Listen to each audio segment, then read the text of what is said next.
All right, committee, let's go ahead and get started. The first item on the agenda are there any requests for bill introductions this morning? Uh-oh, who's that?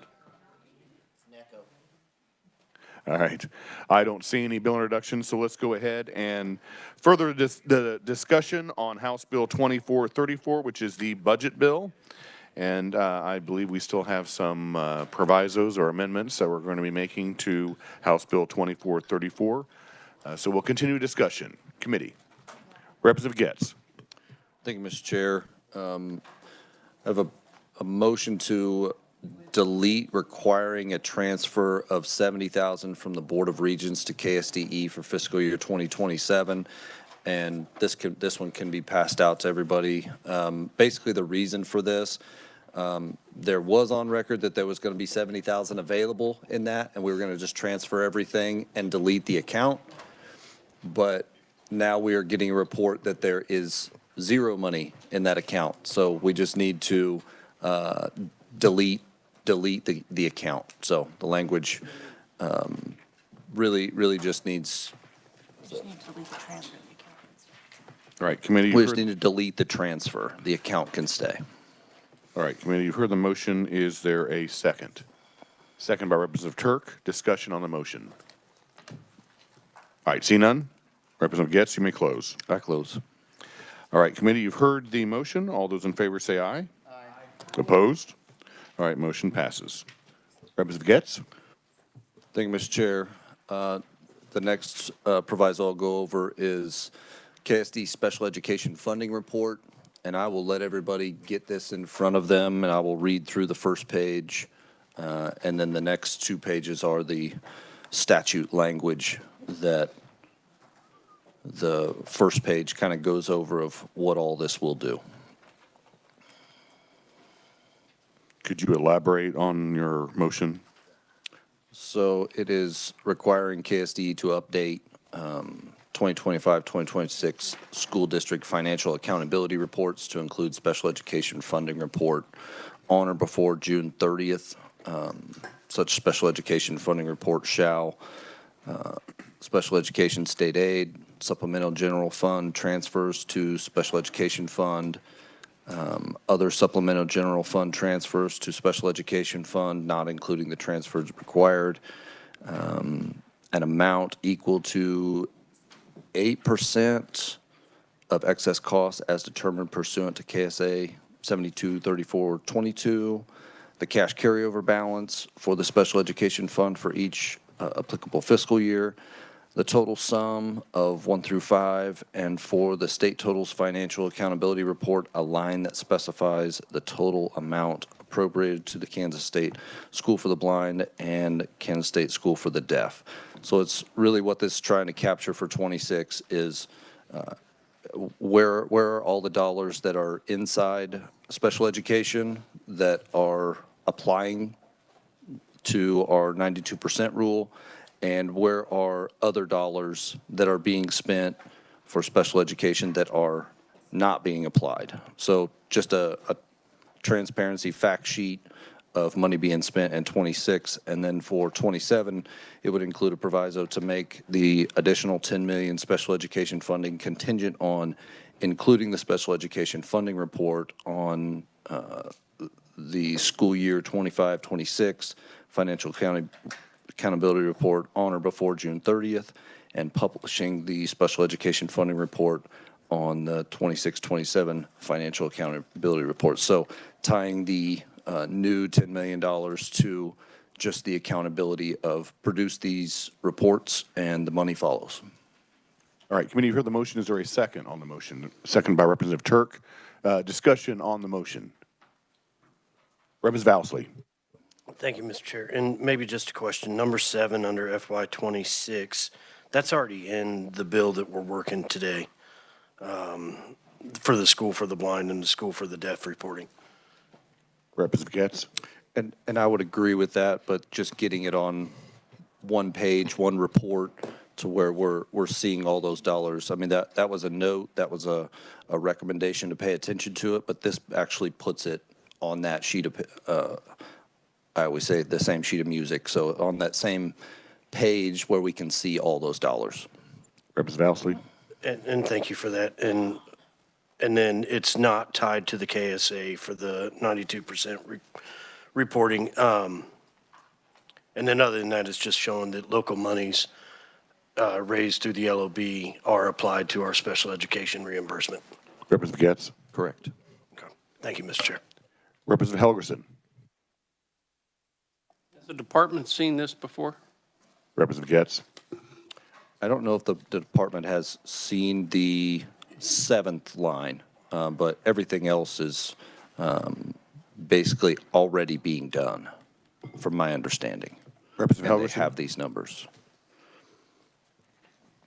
You said it's already being done, but we're putting it into the funding bill anyway. Representative Getz. Yes, thank you, Mr. Chair. We're just creating the transparency around where are the current dollars going, and a big talking point this year was that number 7 that adds it in, and so we kind of needed to state all the other things that we are tracking plus that one, and then tie it to the funding. Representative Helgerson. Have they refused to give this information to us? Representative Getz. No, there's been no refusal. Representative Helgerson. Thank you. Any further discussion on the motion? Vice Chair Williams. Thank you, Mr. Chair. So currently, there are already financial reports, and they are on the website. They are required. They are 5 pages. This just adds a section that provides transparency for this category. It'd be very helpful for every community to know the fund totals in special education. Any further discussion on the motion? All right, seeing none, Representative Getz, you may close. Thank you, Mr. Chair. Close. All right, committee, you've heard the motion. All those in favor of the motion say aye. Aye. Opposed? The ayes appear to have it. The ayes do have it. Motion passes. Do you have any more, Representative Getz? I have one more. Good. Another proviso to pass out is for KSDE Innovative Assessments and Assessment Contract and Cut Scores. So in 26 innovative assessments, and we're going to get these passed out to you so we can read, but before I read through it, in layman's terms, KSDE has started a pilot program for assessments, and they also contract with KU for our state assessments, and that contract is $6 million. And the new pilot program, the districts were paying for it, and what this does is as we move towards tracking before we look at the funding formula next year, sticking with the same cut scores that we had before, so our longitudinal data is the same, and then funding the pilot program for 27 by shifting some of the 6 million based on head count in the new pilot program, funding that program and reducing the assessment or the management of the assessment by KU. So it's not any new dollars, it is just a shift to cover the pilot program that the department created. All right, committee, you've heard the motion. Is there a second on the motion? Seconded by Representative Turk. Discussion on the motion. Yeah, you do. Representative Bueller. Thank you, Mr. Chair. And it's really just a question. Could really just need to understand what's the definition of the cut scores? Representative Getz. This is one that I'm not a professional in, but I could phone a friend, Representative Williams.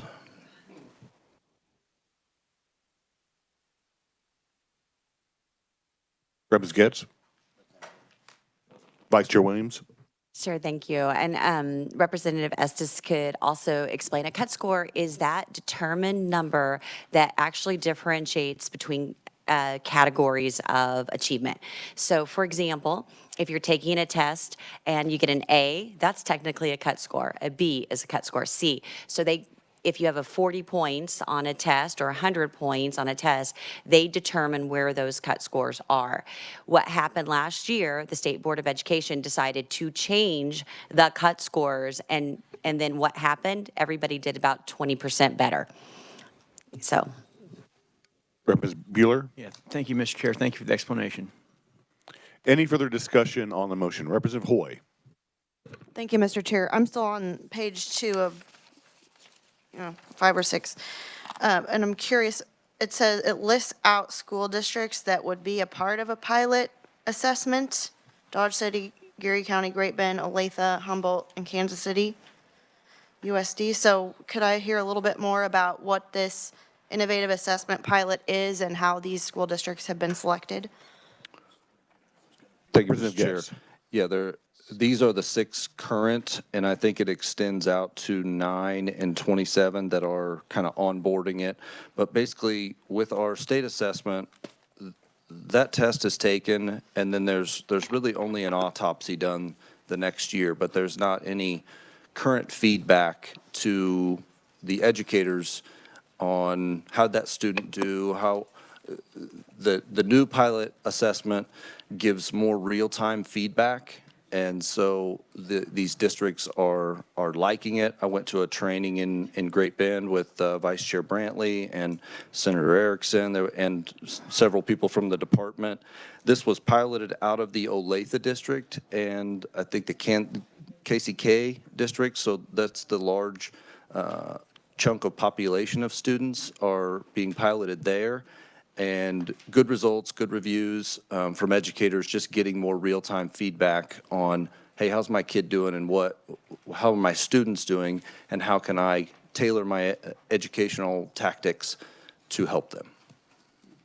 Representative Hoy. Thank you, Mr. Chair. That's helpful because I feel like if we're doing this pilot and then going to compare the scores, it would at least be helpful to have the new cut scores in there as well so that we can kind of see how that impacts our students. So I don't know why the legislature is kind of intervening on the cut scores here. But I do think it would be helpful to see the data for these pilots in both the previous and the new. But since that's not in here, I can't support this. Thank you, Mr. Chair. Any further discussion on the motion? All right, seeing none, Representative Getz. Thank you, Mr. Chair. I close. All right, committee, you've heard the motion. All those in favor of the motion say aye. Aye. Opposed? No. The ayes appear to have it. The ayes do have it. Motion passes. And you are done, Representative Getz. Is that correct? All right. Representative Ballard. Thank you, Mr. Chairman. I would like to, okay, I'm gonna get my words when I put my sheet. I can do it without it. To move that we provide the $2.5 million to eliminate the co-pays of reduced meal prices. This was in the governor's recommendation. However, many of you know that I've been very watching the food part because I served on school board and I know how important it is and sometimes the stigma that's attached to it. And I would have proposed this. I don't know about would have been that amount, but I would have asked you to increase it to a certain degree. But I am asking for that to fund it at 2.5. If it was funded, we could actually increase 34,000 kids that would be on it. There's 70%, we're only using 70% of the eligible students, and for what reasons they're not on or their parents haven't put it on, I do not know. But we could increase that. And for me, it's a matter of the children should not have to suffer for whatever the status their parents are. If they're hungry, they need to eat. It costs 70 cents a day. And you would say, well, gee, I mean, that's not much for the meals. But if you average it out for one kid, it could be $14 a month. If these people have multiple children, it would cost them even more than that. So I just see it as being necessary and not something that we can put off if we want to really see that children are being fed because we don't know what they're getting at home or what they get in the evening. And that's my main reasoning for it. They're eligible for it, but they're not. The stigma attached, if we take the copay off, no one knows who's on what. And the children don't have to be embarrassed, parents don't have to request it. So that's my motion. All right, committee, you heard the motion. Is there a second? Second by Representative Alcala. Discussion on the motion. The only thing that I would say, and obviously I have a child that's, he's a first grader, and I'm a little frustrated on the whole meal part of education in general. First, when we enroll him every single year, we are handed the paperwork to try to have us apply for free and reduced lunches. Obviously, we do not qualify. And there are many individuals that I know of that have actually an income higher than my wife and I that do qualify because of their net income shows a loss. But yet they're driving a very expensive vehicles, and I think the whole program needs to be revamped. I'm not saying that this is warranted, but I think we need to look at the meal program for K through 12 education in general and not just apply more money. So the first question I have is, what is the funding source of this amendment? SGF, or if we have all that leftover ARPA money, we could look at it. Okay. Well, as I said before, I think the whole meal program needs to be revamped. I mean, my son was, the mascot for his elementary school are the Simpson Colts, and he was Colt of the Day, and I went and had lunch with him, and I am very disappointed in the lunches that are provided for our students, and I think we need to, because they don't cook anymore in the schools. It's all prepackaged. It's all, to me, it's unhealthy.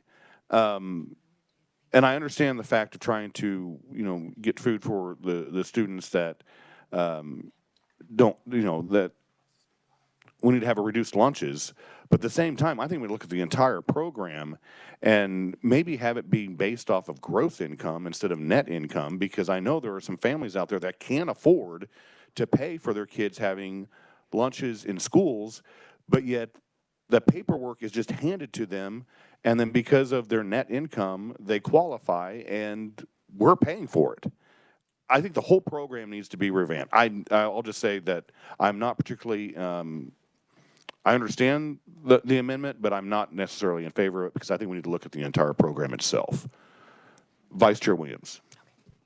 Yeah, thank you, Mr. Chair. I want to follow up on that. Number one, most kids don't even know when they qualify or don't. I was a qualifier when I was in grade school, and I did not realize that until I was an adult that my dad said, oh yeah, you had reduced lunch. So the kids don't even know. That's number one. So there's number two, there is dignity in families that are able to participate even 70 cents per day. That is a good thing. Number three, the quality of the food is not great, and most of it ends up in the trash. And I have volunteered at schools and programs that receive these funds and watched as whole apples and oranges are thrown in the trash because they cannot be reused after it's put on a plate. And in addition to that, if you go through the lunch line and you qualify for the program, you have to take the whole meal. If you don't want all of those items, you still have to take the whole meal. And again, so we're perpetuating waste. And so I cannot support this.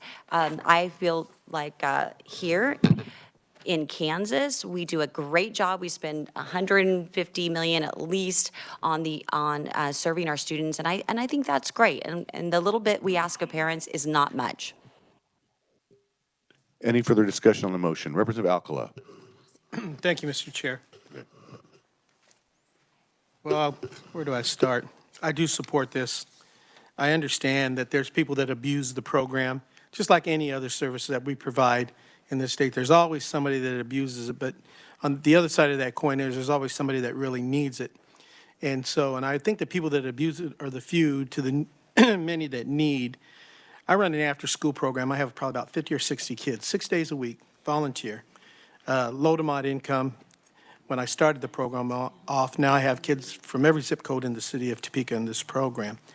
I know some kids that were just eating granola bars and chips in the evening for dinner, and their only meal, and yeah, it's a shitty meal, was their lunch meal. But that, oh, sorry.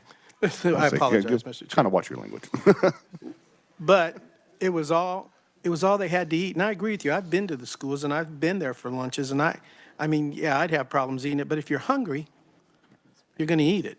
And if you don't know no better, you're going to eat it. And when we talk about the forms that people fill out at the beginning of the school year and that, don't forget, a lot of these families that fall within that category, this isn't an insult, but a lot of the parents or single parents are not very educated.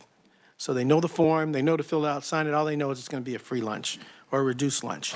So I don't think they really understand the system. If we try to revamp the system, which I think we probably need to look at, I don't disagree with you, but to not try to enhance it during that time, there's going to be a lot of kids that probably don't benefit from it like they should. So I will support the motion only because I've seen it also. I work a food pantry when we're out of session at the Salvation Army, and I see the people that come in there and use it, and to the chairman's point, I see people come in there that I know that don't need it. But what do? You know, I mean, they fall within the guidelines, and sometimes the guidelines are just a matter of showing your driver's license that you're a resident in the city. But there's more people that come in that need that program. People are very hungry. I'm not saying people aren't capable of working, but if you're in a single-parent household, and I'll give you an example, single-parent household, 6 kids, and all of them are about a couple years apart, and you're thinking, well, they should have been careful when they did that. Mother only, it's tough, and so you can't just throw them out. And I'm not saying we're doing that, but I just think the enhancement is going to be a benefit until they can look at the program and see the people that abuse it, how you can get them out. And I don't know if we'll ever be able to do that. Thank you. Representative Wassinger. Oh, not on this amendment. Representative Hoy. Thank you, Mr. Chair. I think that as we have discussions about numerous items and how to make things more affordable for Kansans, if you take the 30 cents for breakfast and 40 cents for lunch, as the bringer of this amendment said, 70 cents a day times 186 days of school, that's $130.20 per child that families could access here and save. And that's immediate relief to our most vulnerable Kansans. And nothing in this, I don't believe, would mandate that families access this funding if they want to contribute into providing lunches. And this would say right now, today, we can save these families $132.20 per kid. So I stand in great support of this amendment. Thank you, Mr. Chair. Representative Sutton. Thank you, Mr. Chair. And this may be a two-part question, starting off, though, with the K-12 Budget Committee. Once upon a time, our at-risk weighting was determined by free and reduced lunch. Is that still the case? That would be staff. It would just be free, Mr. Chair, not reduced. That's what the at-risk weighting is based off of. Okay. Representative Sutton. Thank you, Mr. Chair. That fits my recollection. Then how would this proviso affect the at-risk funding that would be necessary for K-12 education if we make reduced spending or reduced down to free? Does that then boost up the at-risk numbers to not just increase the amount that we're paying for lunch, but also the per student base aid, or not base aid, but complete aid? I'm going to defer that to Representative Getz. The reports to me is the direct certification won't be touched by this, but it shouldn't affect the other side. What were you saying? It would not impact unless they don't fill out the paperwork, and that's what we're using for that. It would not impact it unless they don't fill out the paperwork, which is also a.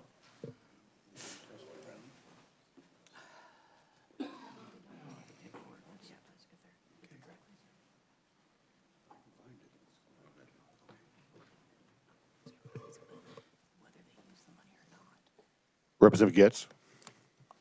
So if they do not fill out the paperwork, it would not affect the at-risk program funding. And remember, it's funded through that, but that may not be the student that actually receives the money. There's an assessment process for at-risk that then that pot of money gets used for the students that need it. Sure, I can Representative Sutton? continue. Yes, I'm quite aware that the students don't receive the money, nor do their teachers most of the time. But I'm curious about if they don't fill out the paperwork, which would no longer, you're going to have to walk me through this just a little bit, because I'm missing something here, I'm pretty sure. Representative Estes? Thank you. I think I can provide a little bit of clarity. I don't think it would impact it. Only free meals are eligible, and free students would still be filling out the application for a free meal. A family receiving the copay would be filling out a form for the reduced fee. I think that's what Chairman Getz is trying to communicate. Does that answer your question, Representative Sutton?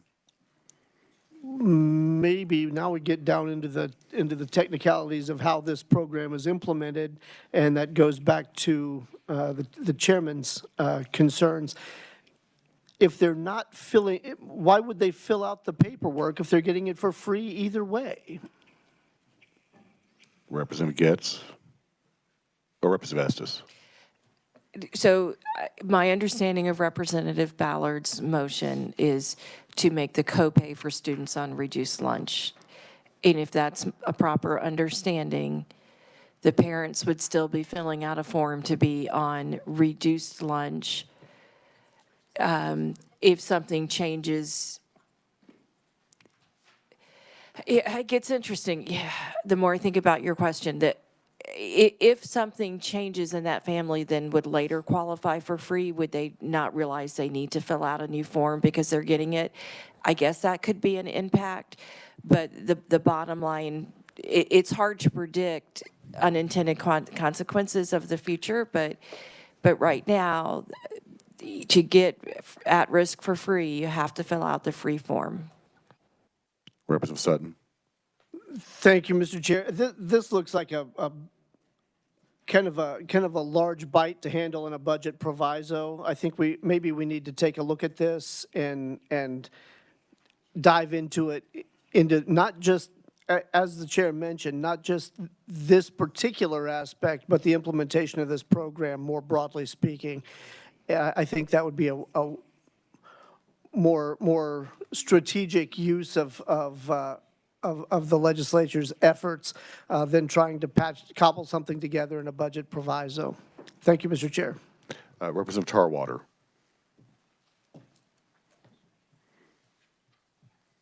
Thank you, Mr. Chairman. So I just wanted to kind of echo your comments earlier about the amount of fraud that's in this program. We did do an audit this year that came back, and 52 to 72% of Kansas students qualifying for free lunch they're ineligible for it based on the audit. And I can tell you, I can finally speak to this. My sister worked in the Kansas City, Kansas school district until she quit this last year because she just got tired of it. The first week of school, or the week going into school, all the teachers were on the phones with all of the parents telling them to fill out this form and how to fill out this form to get a free lunch program. And so there is a tremendous amount of fraud in this program. She didn't feel comfortable doing that. And I agree with you, because like I mentioned before, I mean, this form is just handed out to everybody to see whether or not they could qualify or not. And I agree with Representative Sutton, and maybe this is something that we have an overall discussion on once we get the budget done and we have more time to have informational hearings and try to think of different ideas to address this issue as opposed to having it in the budget bill. Representative Ousley. Thank you, Mr. Chair. And just real quick, the LPA, I was able to hear that presentation both in welfare reform and then again in K-12. That was for free lunches only, so I don't think it applies to this. But then I also think we're overcomplicating it, that this is for the copay for reduced price.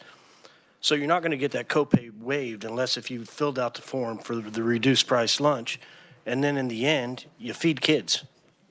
It's basic. Representative Helgerson. How old are these children in order to get the meals? How old are they? Representative Ballard. Well, we're talking kindergarten through high school. Representative Helgerson. You know, I object to the whole idea of calling these children fraud. Does that make sense? Yeah, maybe there's some paperwork misused, but I've seen this committee spend money over and over for what's called economic development without even the reviews that have been done and that show that there's waste and fraud and abuse, and we still go ahead and fund it. Yeah, maybe I'm sorry. Maybe there is some kids that get some food that they may not deserve it. But heck, I'd rather feed a few additional children in this state rather than not feed them. And the idea that we're now referring to them as fraud, as part of the fraud problem that we have, I've heard these comments in here for years. I've also heard how poorly the program runs, but I don't see very much initiative except individuals using this because they're not happy with public education. You know, you look around the country, there are initiatives to change the food programs and to make them more healthy and not just to see them packaged. We don't want to deal with that. We just want to call kids fraudulent abusers of the system. Well, I'll tell you, that sticks up my craw real big. I don't think anybody said the kids were being fraudulent in the system. Representative Helgerson. Well, nobody indicated that. They're the ones that are using the system. I disagree with your comments. Representative Estes. Thank you. I just want to add on to what I said before, as I started thinking about possible unintended consequences. What it occurred to me is that when the parents are the ones who fill out the forms, they still have to fill out the form for the reduced lunch. So I think if their income did decline and they would qualify for free lunch, I think that would get flagged, but that's not a certainty. And there is also a direct certification path. But I would like to address, because I think it is important, that there are some districts who are doing some really wonderful, innovative things. I've been so impressed with Lawrence. They are having a greenhouse at their school, but they are also allowing parents to participate, and they also have a farmer's market. And it takes me back to an idea that I just have never, ever had to do, where we have nonprofits that teach people how to do their own victory gardens and how to garden and to preserve what they grow, because I think there is room for opportunities for us to figure out how to have food security, and there are schools who are piloting some programs that I strongly support. Any further discussion on the motion? All right, seeing none, Representative Ballard, you may close. Thank you, Mr. Chairman. I really did not even imagine, by proposing $2.5 million, that we would have this kind of discussion about the program. It's federal regulations that governs the free and reduced lunch. And we've discussed we need to reevaluate the program. We probably do, but you have to talk to the federal government about that as well. We also talked about the quality of food. I served on the school board for 8 years, and every Wednesday we ate at different schools. Yes, the food was cooked, prepared differently. Wasn't bad. We also knew that kids needed other things, so they put in a salad bar. They put in peanut butter and jelly, so if they didn't want what was being served, they could make their sandwiches. They put cut up fruit so that they were able to eat it quickly during the short time they have for lunch. In Lawrence, Kansas, they did not have to take a whole meal. They could take part of what they wanted, they could build their sandwiches, or they could have salad. I ate those meals. I took what they served and I ate them.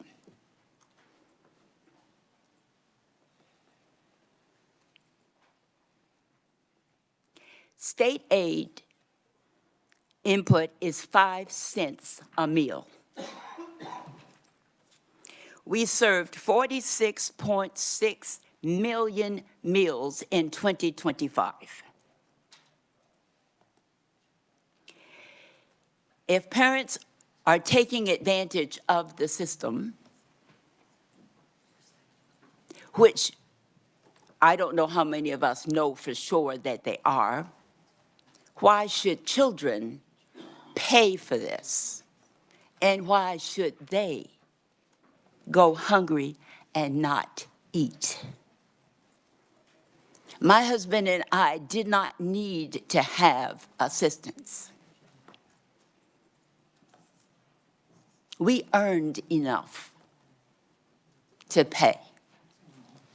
There are lots of people that have had to take free and reduced lunch for a short period of time, and they no longer needed it.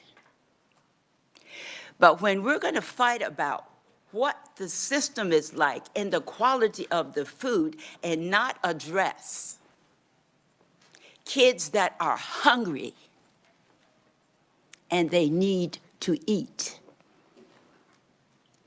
And with my training, when you are hungry, your brain does not function properly. You spend more time dealing with your stomach and what it is doing than not. So I wished we would have addressed, we couldn't afford the 2.5%.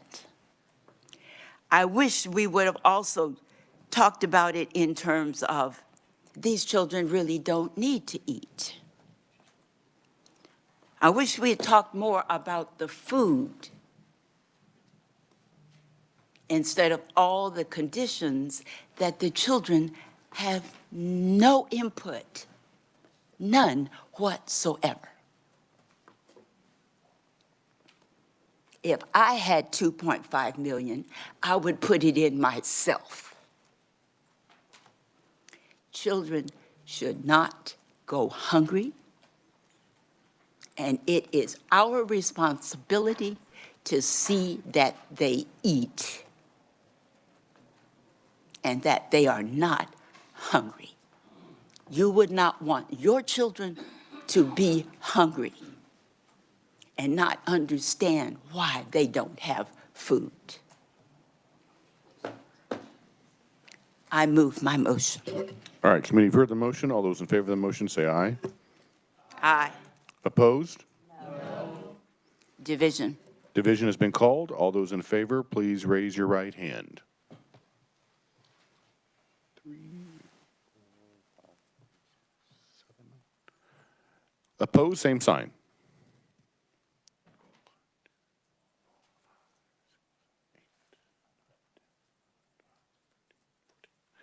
Motion fails on a vote from 7 to 14. What was the number again? 7 in favor and 14 against. We're back on the budget. Representative Ballard. One more.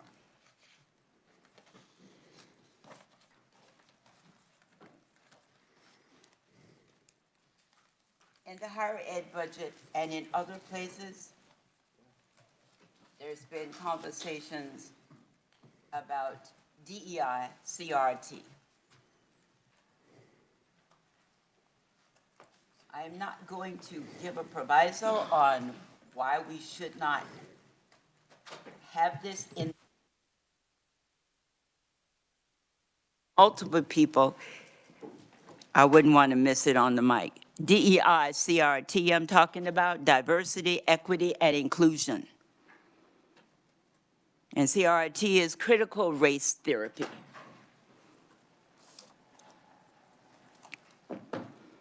Why do I bring it up? Because it came into the budget. It came into appropriations.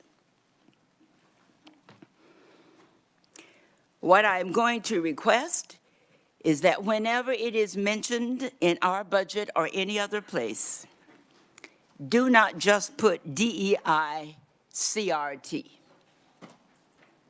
I'm going to ask that you put diversity, equity, and inclusion. So if you're not going to be in favor of it, I want people to know that we're not in favor of diversity, equity, and inclusion, and not just the alphabets, DEI, CRT. The same as we do anything, if we say KDADS, there is a name for what it is. My motion is that we put the words, at least someplace so people know exactly what DEI stands for and CRT. If you're going to do it and you're proud of it, put the words down so people know what you are proud of.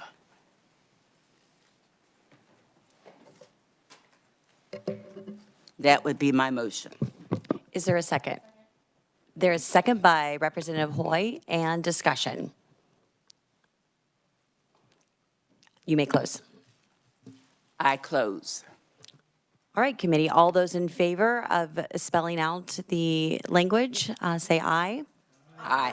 And those opposed, nay. No. Division on it, please. All right, division, those in favor, raise your right hand.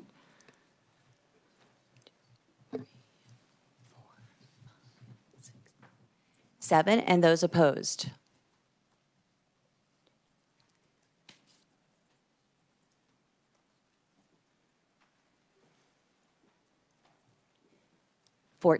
The motion fails, 7 to 14. My comment.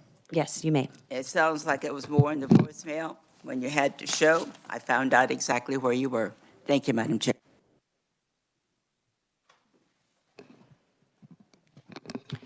I would just comment that equity and equality, the definitions are not the same.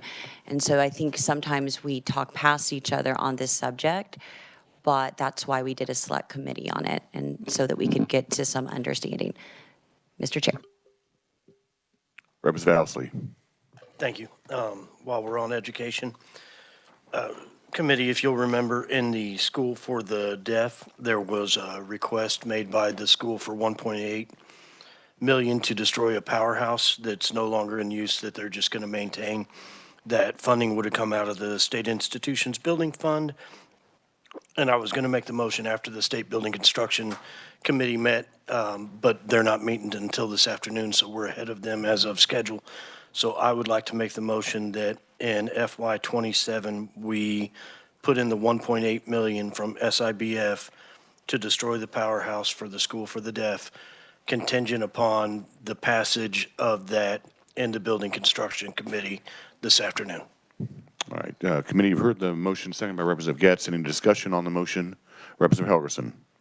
Could you please tell us what the balance is?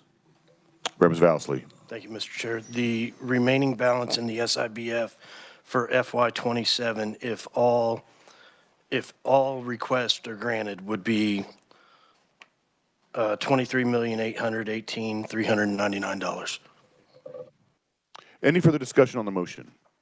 All right, seeing none, Representative Ousley, you may close. I close. All right, committee, you've heard the motion. All those in favor of the motion, say aye. Aye. Opposed? Motion passes. Representative Wassinger. I'm sorry. Thank you, Mr. Chair. I need to pull my proviso that was offered with, let me make sure I have it in front of me, for KDHE that I believe we did on the 10th. I need to pull that from the committee, if that's possible. Could you explain the It language you wish to was, pull? not providing abortion in any care facilities as a basic rounding of it. Okay, so your motion is to pull that language that was inserted into the budget. Is there a second? Second by Representative Hoffman. And I would agree with the motion. That is a substantial policy change that probably is not warranted in the budget. And so I would support Representative Wassinger's motion to pull that language out. Any further discussion on the motion? Seeing none, Representative Wassinger, you may close. Thank you, Mr. Chair. I close. All right, committee, you've heard the motion. All those in favor say aye. Aye. Opposed?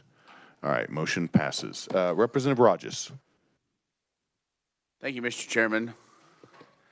I have a proviso. Jill, do you have that language, or who has that language? You're flying blind. You gotta go. It's still probably warm from the deal. Dug in my homework. Thank you. This is short. Sure.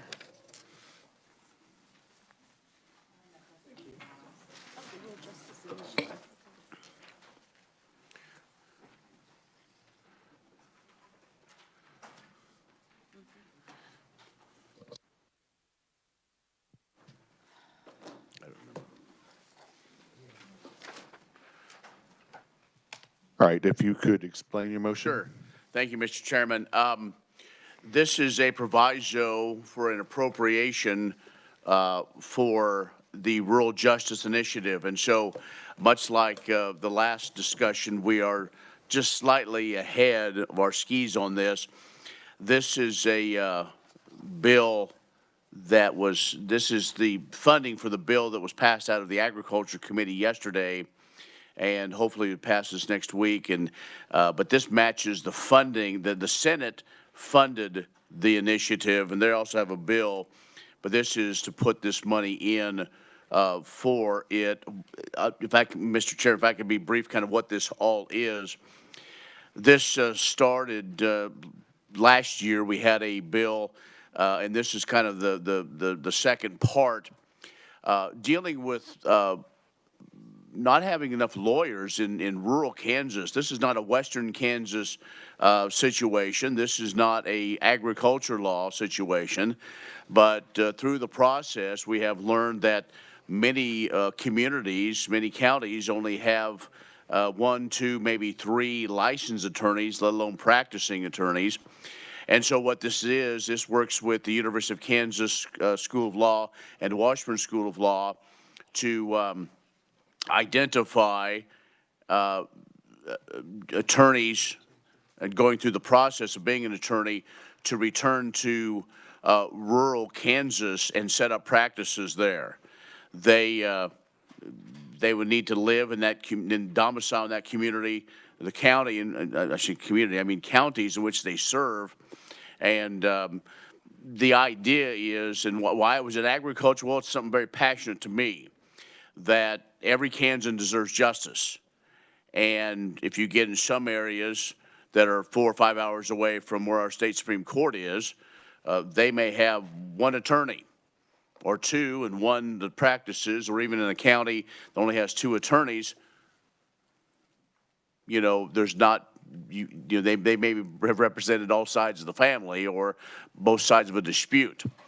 And so what this does is this provides not only a stipend for as they go through law school once they're identified, but this money also then is a loan repayment program, much like this body has approved for the doctors, veterinarians, and so on that have gone through this process. So that is what this proviso is for. All right, committee, you've heard the motion. Is there a second on the motion? Second by Representative Francis. Discussion on the motion. Representative Helgerson. You said this bill is passed out of Agriculture Committee, but has not been held on the floor yet? It has not been, correct, Mr. Chairman. Yes. Yes, it passed out of committee yesterday. This was something, and it was not delayed. This is not a tactic to get it in at the end. You understand the situation we've had this year. Staff has worked extremely hard, but it was, by the time it was gone through the process and got assigned back to our committee, that's as quick as we have done. But yeah, it passed out of the Agriculture Committee, and we hope that it'll be on the floor next week. Representative Helgerson. Well, this has been an ongoing discussion by the Supreme Court. In fact, we made reference to how they were having all of these meetings to talk about the problems and whether or not they should have money for these conferences. But it has been an ongoing proposal that the Supreme Court has given us that we need to deal with this problem that has been gradually creeping upon the state. However, the idea of passing an appropriations prior to the bill being passed raises questions and concerns in my mind, especially when we know that the chairman has said there will be a subsequent bill passed by this committee to deal with appropriation matters. So I'm going to not vote for this, contingent upon the House passing, and with the full knowledge that we are going to have an opportunity to add this in once the House takes position. Well, and I would just reference the proviso that was provided by Representative Rogers, and it basically says that if House Bill 2595 is passed, then this proviso basically is lapsed. Representative Sutton. Thank you, Mr. Chair, and I would echo the procedural complications on this. I do support the motion with the lapsing if the legislation then catches up to us on this. I think, though, just for future reference, could we make a list maybe of the occupations we don't want to support in Kansas? Because every year we're paying the college tuition on everybody who graduates from XYZ into XYZ occupation to support their staying in Kansas. Maybe we should just pick the occupations we don't want, and that'd be a whole lot faster. Thank you, Mr. Chair. Representative Turk. Thank you, Mr. Chairman. I think the other questions answered the breadth of mine, but I am curious, with all of the movements within the judicial branch's budget and having watched it go through the process this year, I'm hesitant to add one more thing. The judicial branch has proved to me over the last 4 years that they are not the best managers of their funds. And I am just real hesitant to provide one more line item for them to then use and move and shift and manipulate, fund before approval, shift other funding to other things, create positions without authorization, delete positions without authorization. So, I mean, I have a hard time giving anything to the judicial branch at the moment. And I'm not saying that this isn't a worthy cause, a long-needed initiative. I'm just hesitant giving the money to the people that are running it. So that's all I wanted to throw out there at the moment. I haven't landed on where I want to be with this one yet, but just concerned. Representative Estes. You put Commerce? I just was curious if this had also, why the bill wasn't in judiciary. That would be the discretion of the Speaker of the House where he directed the bill to go. Okay, and do we have no idea how they feel about it? Okay, thank you. Representative Tarwater. I just wanted to point out the ROS program sunset this year, and so that there's no other avenue for this. But I also agree with the previous speaker on where the funds are going. But yeah, probably needed. Representative Amix. Thank you, Mr. Chairman. Can you tell me how many students will be able to be a part of this program for the $900,000? Representative Rogers. I don't know exactly for sure. It depends on, how many apply. I think there should be roughly, to start out with, five positions with loan repayments, because again, what the dollar amount is and the process of being identified, and then as far as for loan repayment and having the attorneys out there as we go. It's similar to what we had for veterinary students, as it started out smaller and then, as you know, serving in higher education, and by allocating more money to help that, it's a little bit of a different program, but using some of the same situations. Representative Amix. Thank you, Mr. Chairman. Representative Francis. Thank you, Mr. Chair. Do you know how long they have to work in rural Kansas? 5 years. 5 years. And then, do you know what percentage of their tuition or what the anticipated amount of the stipend is or whatever? Representative Rogers. How much per year? Be $20,000, so roughly would be a $100,000 loan repayment at about 2% interest. The idea is, like with anything, after 5 years, hopefully you are assimilated into that community or being a part of it, and so you will decide that that's where your practice is successful enough that you can stay. And so, you know, that's the situation. And there's clawbacks if you leave early, or if you have the stipend in school in your third year, you said, you know what, I decided I don't want to go down this path of being in the rural attorney program. There's clawbacks for that money as well. If you serve 3 years, well, then you have that you'll have that money that you'll have to pay back. So there's really no cut and run. If not, I'm sure that there's plenty of lawyers that would try to get that back. And help me just track the money again. Does the money go to the judicial branch, and then do the colleges administer the program? I mean, how's that?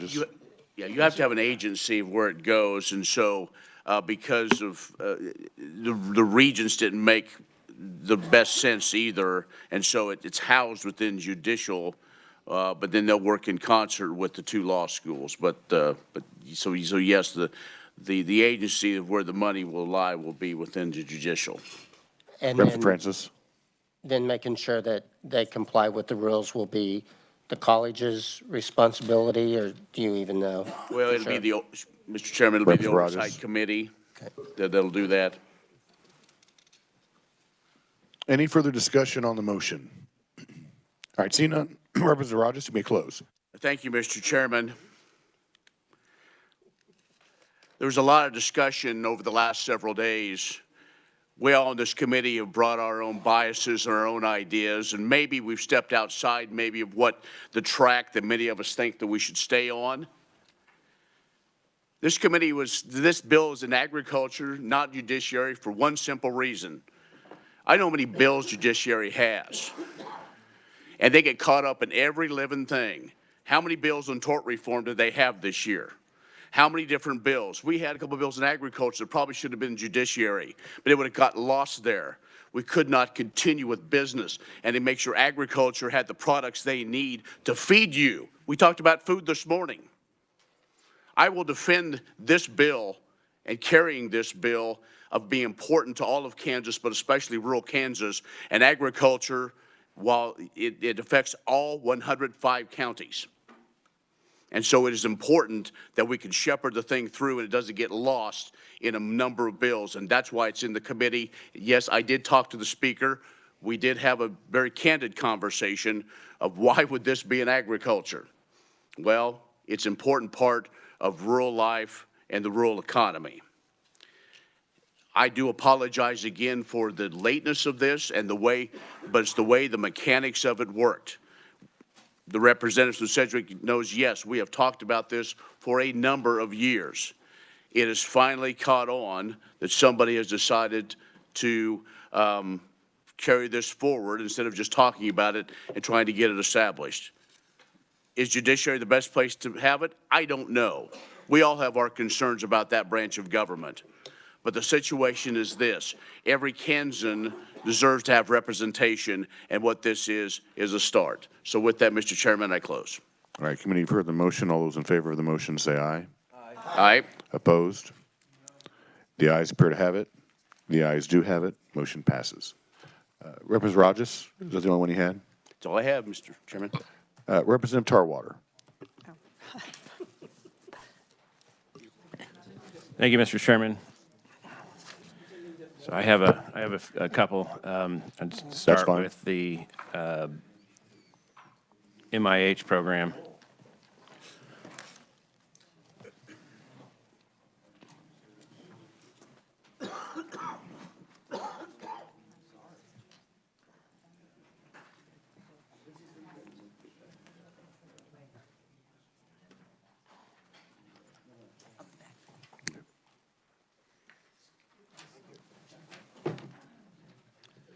Thank you. All right, if you could explain your amendment while it's being passed out. Yes, sir. Thank you, Mr. Chairman, for the time. In commerce, the last several years, we've talked about the need for housing, especially rural housing and affordable housing. We've had many conversations on it, and if you recall last year, we had a bill that eliminated the low-income housing tax credit program because it was costing billions of dollars. And I would like to take some of that savings and put it into a program that actually funds the American dream of home ownership and makes home ownership a reasonable cost. We heard this year some of the successes of this program. The Moderate Income Housing Grant Program builds infrastructure for neighborhoods. This builds neighborhoods. And houses in these neighborhoods sell for around $200,000 to $250,000.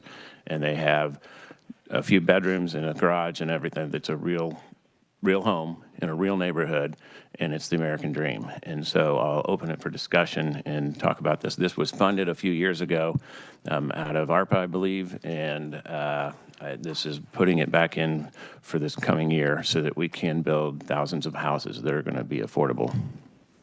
All right, committee, you've heard the motion, seconded by Representative Turk. I guess my first question, so in your analysis and in your description of the amendment, is this more of a focus on single-family homes as opposed to multiplex? And I have a follow-up question after your answer. Yes, Mr. Chair, you can build townhomes with this, but 90% of the homes being built are single-family homes in neighborhoods. Well, I'll follow up with that because obviously everybody knows that I live in a rural area. I have 5 counties in north central Kansas, and all of the development that has been done in the past has not been single-family homes. It's been multifamily properties. When I attended a fiscal leaders meeting in Nashville last year, or actually in 2024, there was an individual that spoke to us about housing, and he pretty much said, I can guarantee that all of your states are doing housing wrong because you're building multi-family properties and people want single-family homes. That's what they want.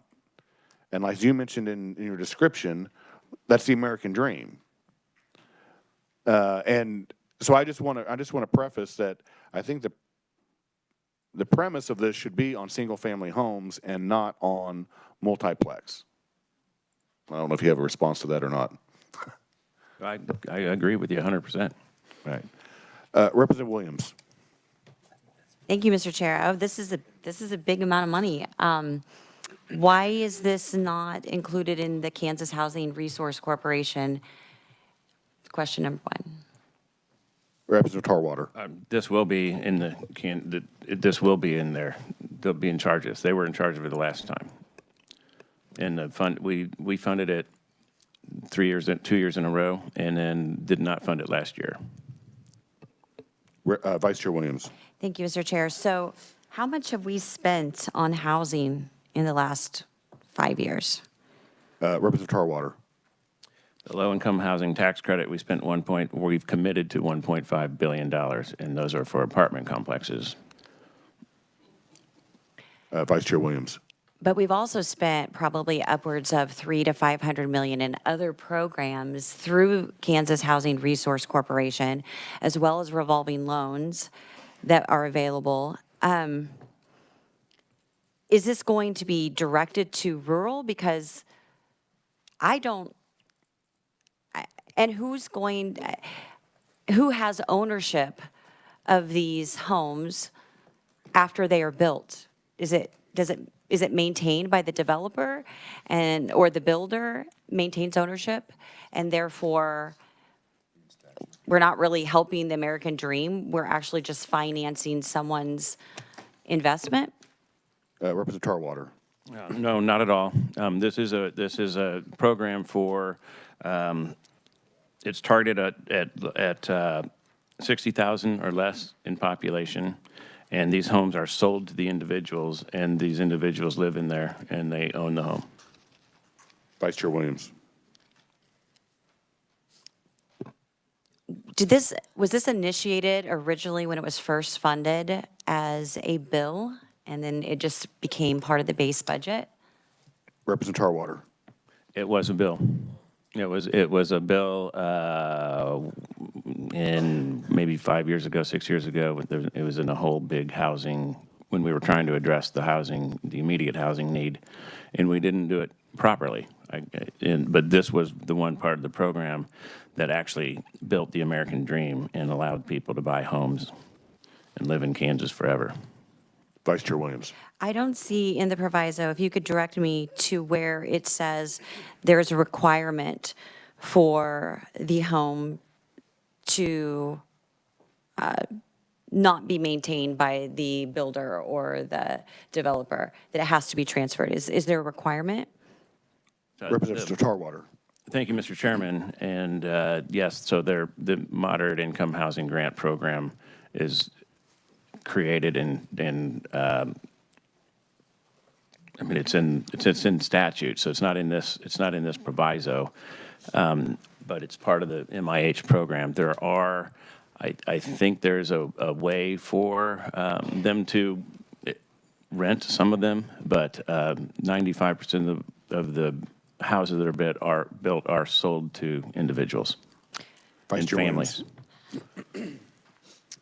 Would you, I hate to go against my good friend here, would you be, true, amenable to, number one, this wouldn't need to be in proviso, but we request a legislative post-audit on the program and how it is done in the past. We could certainly do that outside of this. But because we're so underwater with our budget, cutting that in half, and once the legislative post-audit comes out, then we have a ability to look at it and see, but for, would this be happening? Because right now in our communities, we have thousands and thousands and thousands of homes that are blighted, that are deteriorated, that are owned, and they're available. Maybe people don't want to lease them or improve them, but that's really the problem. We could keep building homes, and they're going to deteriorate, and then we're going to be in the same spot. We're going to have even a larger inventory of deteriorated, dilapidated housing. And so I struggle with getting into this business when we've already spent so much money. And so what is your response to cutting it in half for a year and evaluating it through legislative post-audit? Representative Tarwater. I guess I should have started that when I first drafted this, I had it at a $20 million ask because the need is that great. I mean, that will make a small dent in the housing need that we have, affordable housing. And these are ARPA funds, and we do need to use those. And I think this is an appropriate way to use them. I mean, we've got, the average first-time buyer in the state of Kansas is 45 years old, and they used to be in their 20s. And this would help the younger generation be able to have home ownership, and it builds neighborhoods for families. And so I would stick to the current amount. Vice Chair Williams. Okay, my only comment, so it's ARPA, so this won't be coming back next year because we don't have any more ARPA funds. And then my other comment is, I wish this was about revitalization of our existing stock, that it's dilapidated instead of creating new, because in every community you can see someone put up a cheaper home for $100,000 or $200,000, and 5 or 10 years later it's trash. I mean, it's not made the way that they were made 10, 20, not 10, 20-plus years ago, 30 years ago. They're just not made the same. The construction's not the same. And I wish we would use this money to do a rehabilitation of communities everywhere, because everybody has a stock of homes that are falling apart because nobody has, or they won't use their money to invest in it. So that's my disappointment with it. Well, if you recall, it was a couple of years ago where I actually had a bill that was introduced, and actually it passed and it was signed into law, in regards to banks actually basically having the state of Kansas back the loan if an individual would happen to heavily renovate an existing home up to 125% of the value of the home, and the state of Kansas actually backs that collateral. I don't know if that has been utilized by the banks out there, but that was a proposal along with 3 others that I introduced that was all part of a package that was actually passed and signed by the governor. So there is a program out there that can be utilized to when you renovate an existing home in the state of Kansas. Representative Tarwater. Thank you, Mr. Chairman, and Madam Vice Chair. I'm so glad you brought that up because I had left that portion out of the description. So the MIH program, you can rehab homes with it. And so they already do qualify. And so I would hope you would support this. Thank you. Let's see, Representative Getz. Thank you, Mr. Chair. Dodge City has been kind of one of the per population best builders of homes in the state, and the #1 program that we utilize is the MIH. And so I would just speak in favor of this.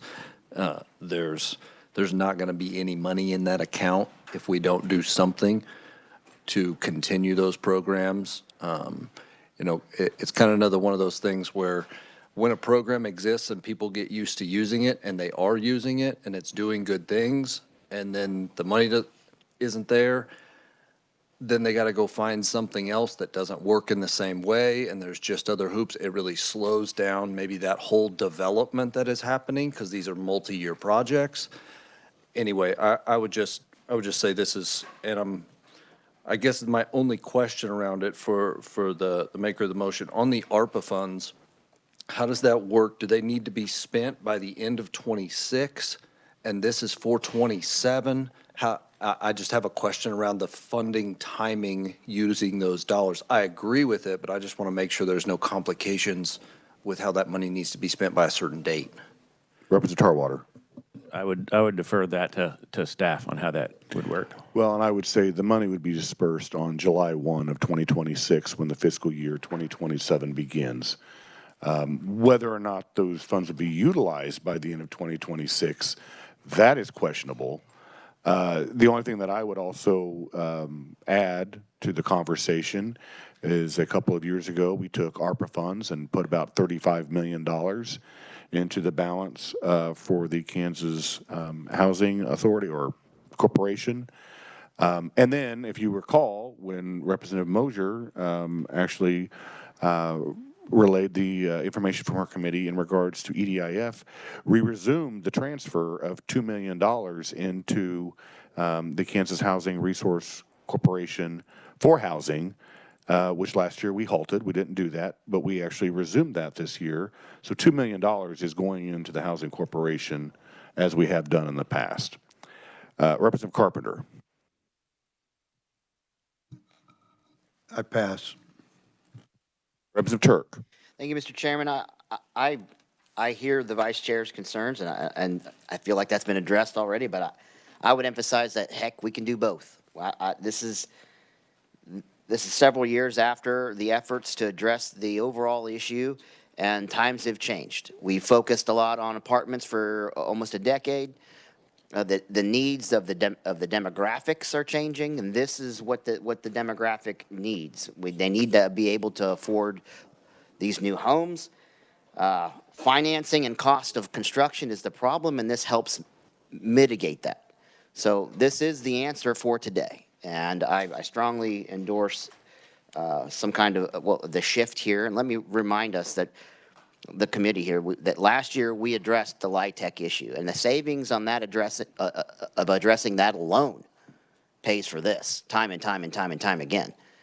So just bringing that to the committee. This might be a cash expense right now, but let me just remind you the savings that occurred last session to make this possible. We must evolve. We must change. We can't just get fixated on one thing and be like, okay, it's good for the next decade. This is what's needed here today.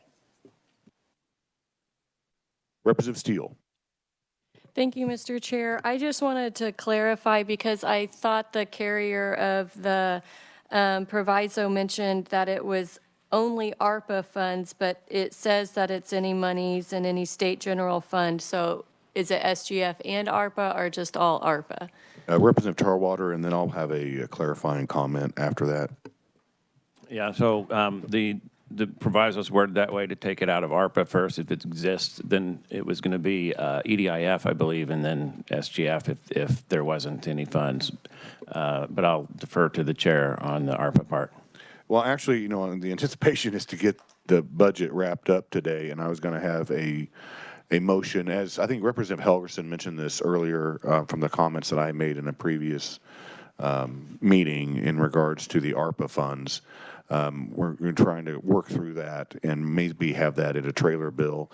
I am going to make a motion at the very end when we get everything wrapped up that one-time spending items, and this would be classified as a one-time spending item.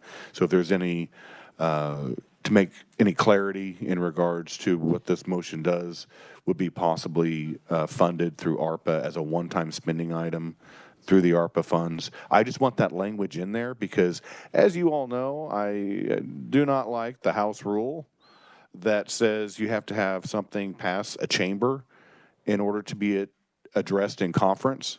So that's why I want to put that language in there in case we have to do that, because otherwise I have to go and suspend the rule. I'm hoping next session we don't have that rule in there, because there are reasons why the budget was always exempt from the House and the Senate rules of having to pass one chamber. This really restricts us, and there's been many times where leadership has come to us and said, hey, we want to have this added. Well, we can't do that because we have this House rule. So that's why I'm going to go ahead and make a motion for that language to be added in there.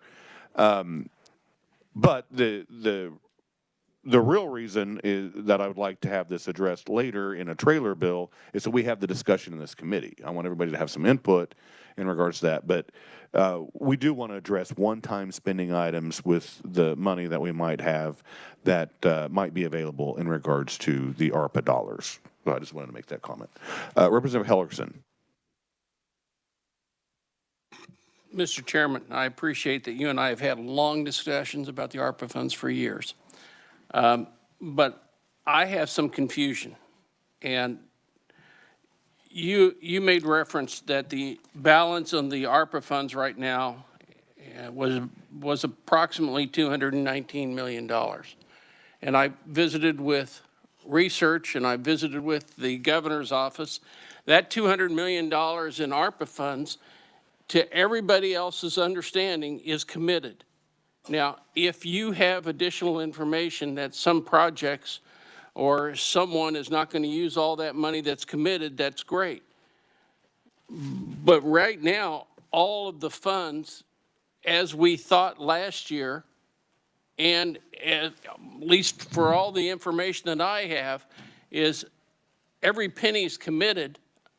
And so if this is not funded with ARPA funds, we should just consider that this is 12.5 SGF dollars going in. I would say that if the ARPA funds are not available, then it's not funded.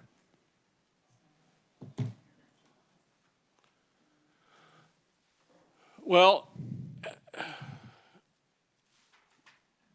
then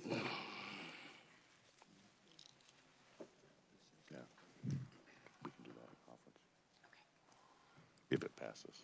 I was pointed out that if the ARPA fund, let's see, if the funds are not available as of July 30th, 2026, the $12,500,000 are from the state general fund moderate income.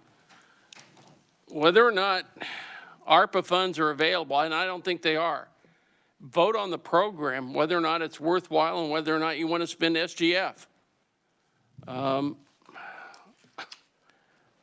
I don't think any ARPA funds are available.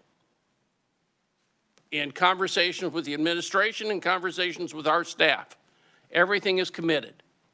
So if we think we're going to use it, we're putting it up to 6 people to make that decision eventually. But anticipate, if it passes, it's going SGF.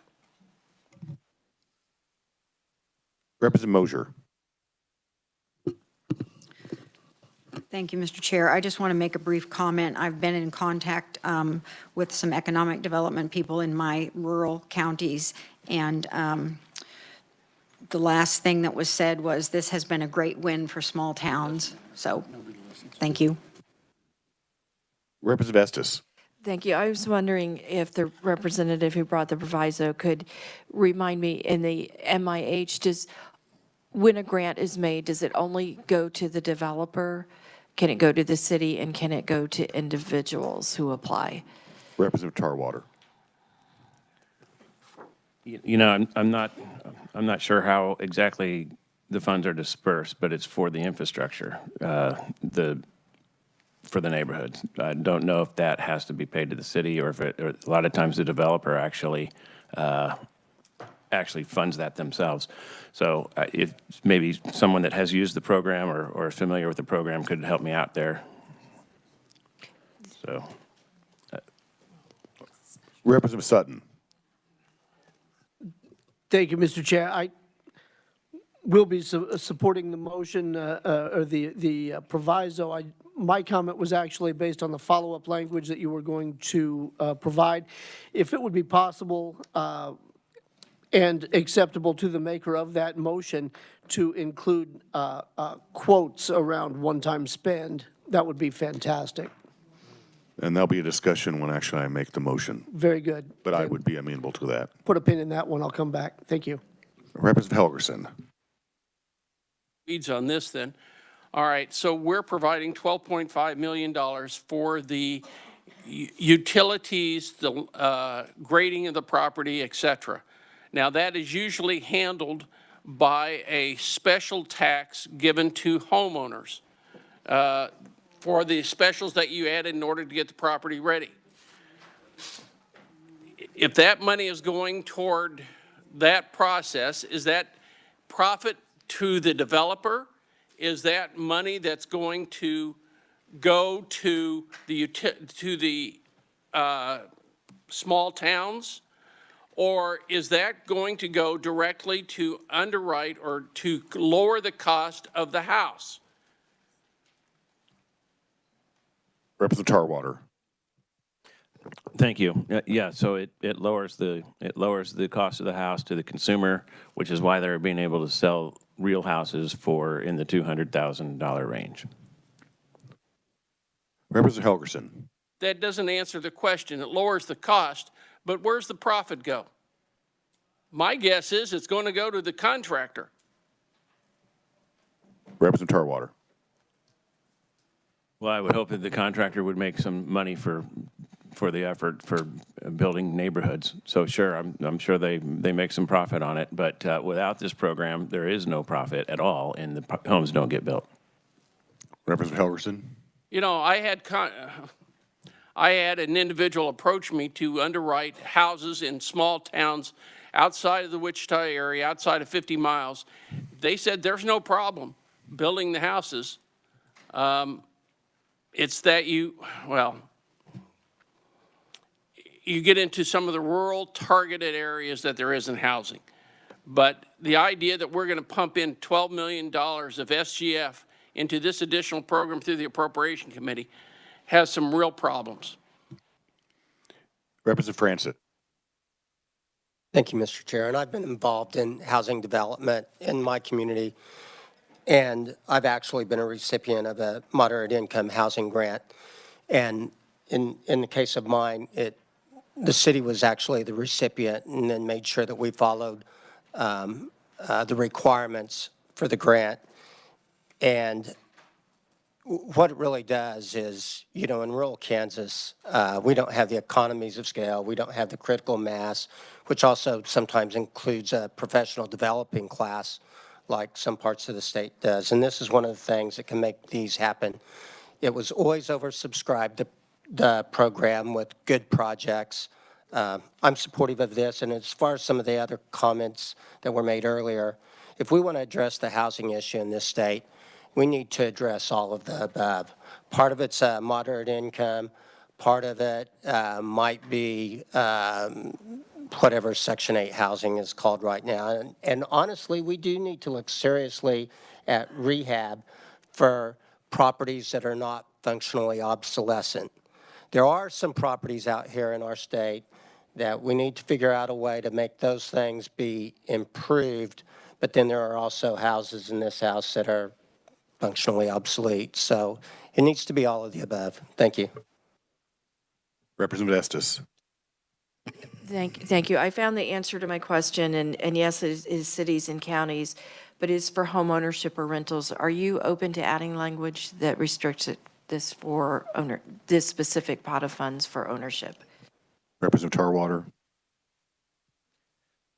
Yeah, I don't have any problem with that. I mean, it's all about the American dream. Representative Estes. Thank you. Any further discussion on the motion? Seeing none, Representative Tarwater, you may close. I would remind the committee that this is a program that is in bill form. It is in statute. It just hasn't been funded the last couple of years, and this puts it back on the map. And with that, I'll close. Thank you. All right, committee, you've heard the motion. All those in favor of the motion say aye. Opposed? No. The ayes appear to have it. The ayes do have it. Motion passes. Representative Tarwater. Thank you. I have a proviso for the Board of Regents budget.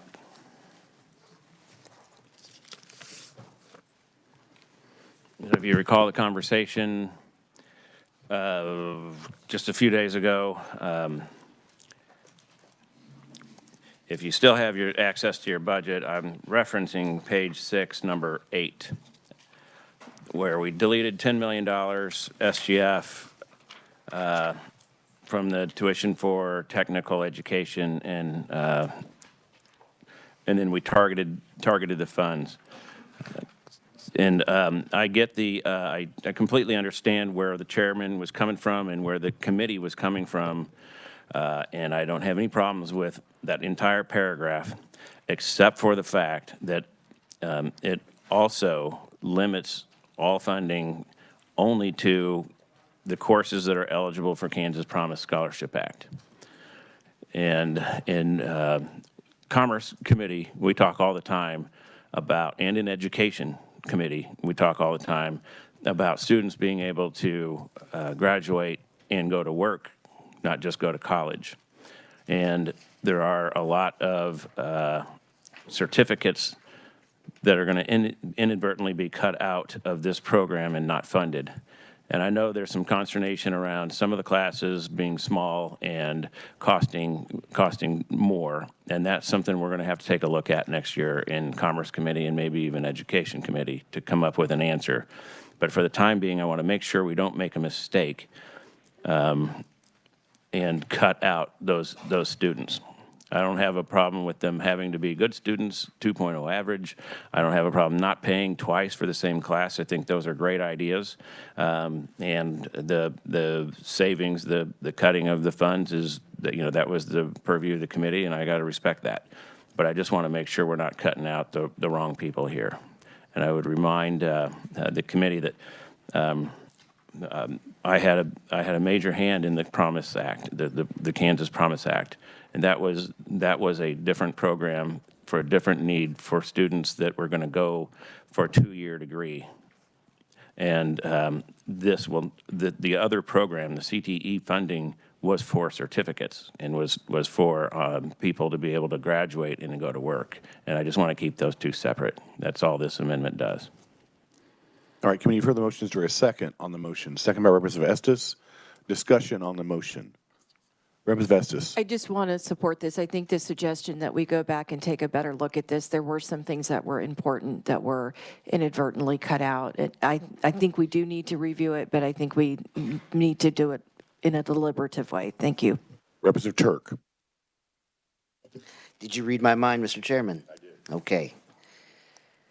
I will say nothing, I don't think it was inadvertent at all. We had very specific metrics as to what was and wasn't included, very specific metrics as to its uses, as to its expense, and its overall ROI. Now, out of respect for the work done in commerce, I will not stand in the way of this. I understand that there are efforts being made on so many fronts, and oftentimes impacting certain lines of funding will slow those efforts to improve something down. So if the chairman says he'll work on it next year to improve the program, I trust him. He's a man of his word. Vice Chair Williams. Thank you, Mr. Chair. What's the fiscal note? Representative Tarwater. Well, I mean, we're not putting the $10 million back in, so whatever the fiscal note was before. Vice Chair Williams. So my concern is I have, and I sympathize with the comments, but there was a request last year to all the universities, all the community colleges to get a handle on CTE.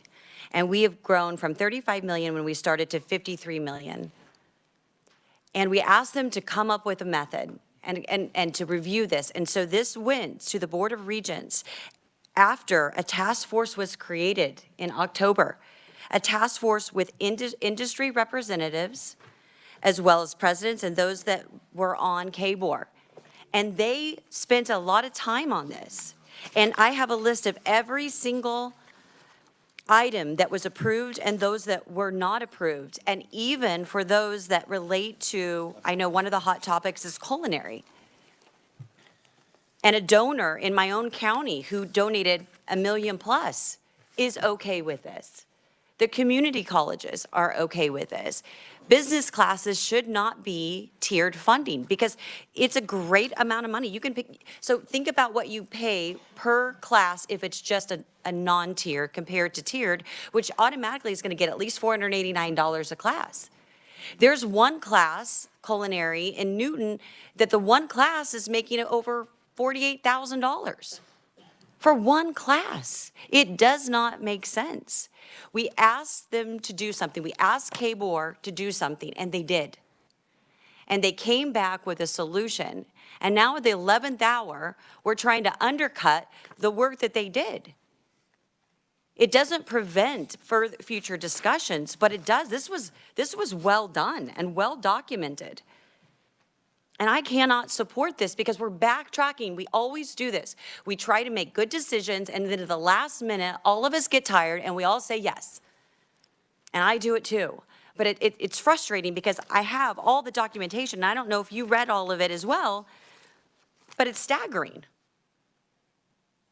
And there were only 3 different types of courses that were eliminated. And frankly, the chair of the higher education also thoroughly vetted it. So I'm disappointed that we're here at this place and we're arguing over something that had already been totally vetted. Thank you, Mr. Chair. Any further discussion on the motion? Representative Ballard. Thank you, Mr. Chairman. To the Vice Chair, I sympathize with you. There was also, when you talk about undercutting, this is the second one today. Representative Helgerson. Going to echo the vice chair who spoke with the same intensity that I was going to, but I was then interrupted and I said, if I become an attorney and take a culinary class and live out in the Flint Hills and retire there, I can make $150,000 a year, I think. For the second time, Representative Turk. Thank you, Mr. Chair, and I apologize. I appreciate the defense there. just going off of what I'm knowing here and what this would limit, for the next year, we're not talking a lot, the grand scheme of the higher ed budget. So if this is required to advance other commercial endeavors within the caucus, I promise you I'll find the savings somewhere else. So if I trust the bringer, I trust him. If he says this is necessary, I'll figure it out somewhere else. We'll fix it. Any further discussion? Seeing none, Representative Tarwater, you may close. Thank you for the debate, and thank you, Mr. Chairman. You know, if there was collaboration on this, and I'm stepping in it, then I apologize. But I'm the chairman of the Commerce Committee, and I wasn't involved in this. And I've received a lot of calls from industry that was supposedly at the table, and they have a problem with this. I just want to make sure that we take a close look at it before next year. And, you know, you can't win them all, so I'll leave it up to you guys. Thank you. I close. All right, committee, you've heard the motion. All those in favor say aye. Aye. Opposed? No. Chair's in doubt. All those in favor, please raise your right hand.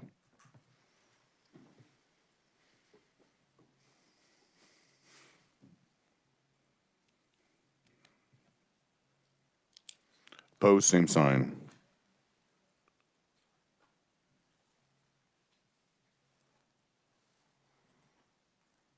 Motion passes on a vote 14-6 from my count. All right.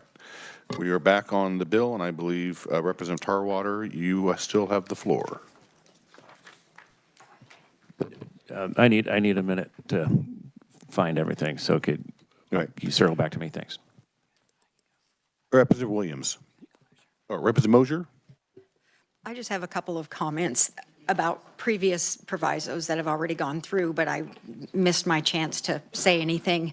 When Representative Estes was talking about the Wichita school or Lawrence schools doing the garden and providing their own, produce for their school lunches, actually in Marysville, USD 364, they have worked arrangements with local farmers and ranchers, and they have actually purchased 8 beef and 6 hogs to feed their children real meat.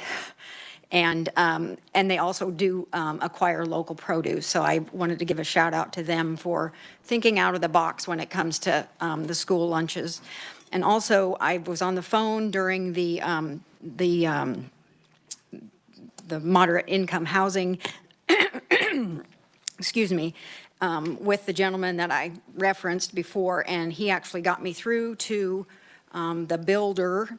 And he informed me that the funds from the moderate income housing go to the city, and then they work a deal with the builder, and the builder builds a home for $275,000, and he wants to sell it for $240,000, and so that's where this moderate income housing money comes in, is to make up that difference. So the home is more affordable for the people that do actually buy them. So they are actually owned by families, individuals. So that's all I wanted to say. Thank you.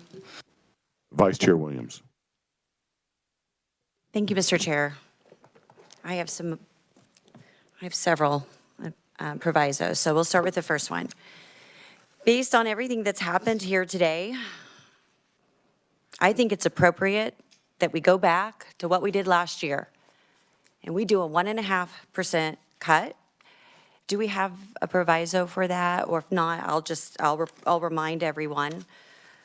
The 1.5% cut last year was for agencies, and it did not apply to aid to locals, capital improvements, debt service, and other assistance. So it would have been anything outside of that. It would include operations. And with the way that we're spending and adding, I don't think it's too much to ask any agency to cut 1.5%. We are not where we need to be. So that's my motion. All right, committee, you've heard a motion. Is there a second? A second by Representative Tarwater. Discussion on the motion. The only thing that I would say, and this happened last year when we implemented the 1.5% lapse. And I have to say, from fiscal year 24 to 25, we had $619 million that was reappropriated. Now, granted, some of that was probably capital improvement projects. But as you recall, last year in the Appropriations Committee, we did lapse some of that money back from fiscal year 25 to 26. We had $517 million that was reappropriated. Again, some of that was capital improvements that needed to be funded, and just because of the timing, it was an issue. And when we had the special committee on budget, we had a handful of agencies that were asking for that money to be returned back to the agency. But for the most part, the vast majority of agencies absorbed the 1.5% lapse. And with the 2 years that I discussed in regards to reappropriations, I do believe that we are putting money into agencies and departments that they are not utilizing. And we even had agencies this last year saying, hey, take our reappropriation back. We didn't need it. And so I agree with the motion. The only thing that I would ask, if this is okay with the maker of the motion and also with the second, what we found out last year is that when the agencies and departments were going through this 1.5% lapse, they were taking it out of items that we specifically mentioned in the budget as a line item, and not necessarily out of their operating budget. And so I do have a copy of that language to be added. And it says, this section shall not apply to any monies appropriated or reappropriated from the state general fund for a state agency that are identified as operating expenditures for contractual services that are authorized expenditures or monies appropriated or reappropriated by this act for fiscal year 26 or 27 for a specific project or purpose for an identified program or entity. And so what happened last year is that they were applying this to items that we had specifically put in as an appropriated item into the budget, instead of actually taking it out of their operating budget. And so that would be my, I guess, friendly amendment to the proviso or the 1.5% lapse. So if that's okay with the maker and with Representative Tarwater, who made the second, I would like to have that language added to your motion. Yes, thank you, Mr. Chair. Obviously, that is a very good add. We should have done it last year. I'd also mention this excludes the state highway fund, so it doesn't touch that. Is that all right with you, Representative Tarwater? Right. Let's see, discussion on the motion. Representative Carpenter. Thank you, Mr. Chair, and I do appreciate this last amendment. And I might add that I knew that was going to happen, what happened last year, what they took the 1.5% out of, because it happened to me back in 15 and 16 when I cut budgets and left it up to the discretion of the agencies, and they cut the most painful things out of the budget, like the call centers and all kinds of stuff like that. So this year, and I didn't complain last year because I thought we'll learn our lesson. And sure enough, they cut Hope Ranch for $200,000, which is 60-some% of their budget. They cut a lot of programs that we wanted and that they didn't want. And so it should come out of the agency-based budget like this does. But they'll cut, I guarantee you, they'll cut that 1.5% out of the things that we've got in the budget right now and not really get to, I think, what we really want to do, which is dig down and cut out the budget itself. So I thank you for this, and it could be a little tighter maybe. Representative Helgerson. Surprise. You're taking 1.5% out of what? What's your figure that you're taking it out of? Vice Chair Williams. Thank you. So our state general fund dollars, and so that'd be out of the, I like the idea that what Carpenter is saying, that the intent and with the chair is it's out of the base budget. So it's, we might need Dylan to tell us the amount, but it could be upward of 50 million, but I'll let him. Representative Helgerson? I'm sorry, I didn't hear that. He needs to do a calculation on it. Okay. Well, I was holding most of this discussion till later, but walking into committee this morning, I said, I was real frustrated last night. Oh, God, was I frustrated. I skipped the dinner, in fact. I just went home and went to bed. I was so frustrated. You know, I look at the charts, you know, and in the 2030, the current one, most recent one, we go from a $3 billion ending balance, $3.2 billion, down to $18 million. In 30-some years, I have never seen such a big drop in the ending balance of the state of Kansas. We continually spend money that we're lucky, we're very fortunate. We had a few good years. But we are using all of the ending balance because we're spending $200, $250, $300 million more money than we're taking in every year. We started this year taking the budget stabilization interest, and my guess is by 29, we won't do a tax increase. Some smart legislator, and it won't be me, will say, well, that budget stabilization money is really an emergency fund, and we now don't have the emergency funds to take care of the social services budget or the bureaucracy or the new building that such and such agency wants to do, so we're going to start tapping that money. You know, I promised a few legislators I just do this when I'm going to start giving the speech from now on. Number two, because you've already heard it several times this year. We have added, by the makers of this motion, in fact, 10 million here or 5 million there or 8 million. 50 million is not enough. If we're going to correct our balance sheet, it means that we have to spend the same amount of money that we take in taxes. And while I applaud and approve, this is far short of where we need to be. And whoever's back here next year, good luck in solving the problems. Representative Sutton. Thank you, Mr. Chair. A little bit frustrated. I'm kind of wondering, the overarching question that comes to my mind is what exactly is the role of our committee? We don't ever want to take any of the tough votes to cut budgets. We only expand. But then we get to the end and say, holy cow, we added a lot. So now we're just going to leave it up to the agencies, cut it out wherever you can. Why didn't we do that to start with? Just let them make the budget.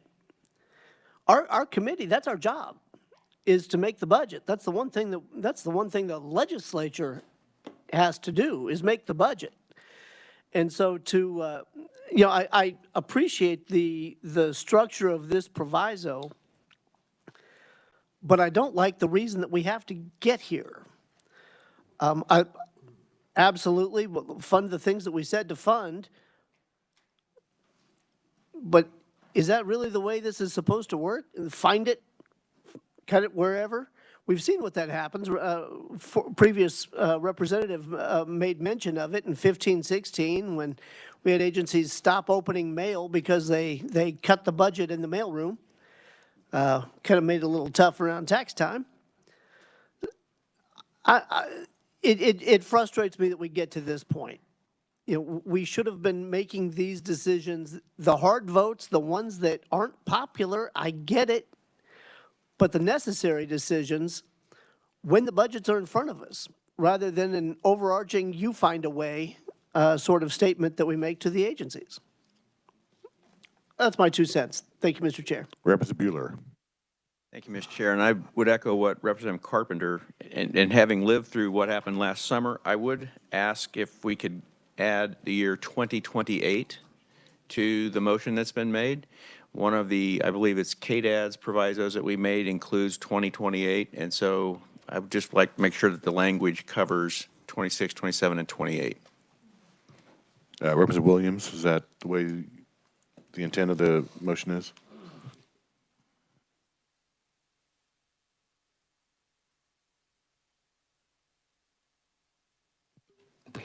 Vice Chair Williams. Thank you, Mr. Chair. So it's a great suggestion. I think that with consultation with Jill, that we should go ahead and focus on 27, and we should be doing that next year.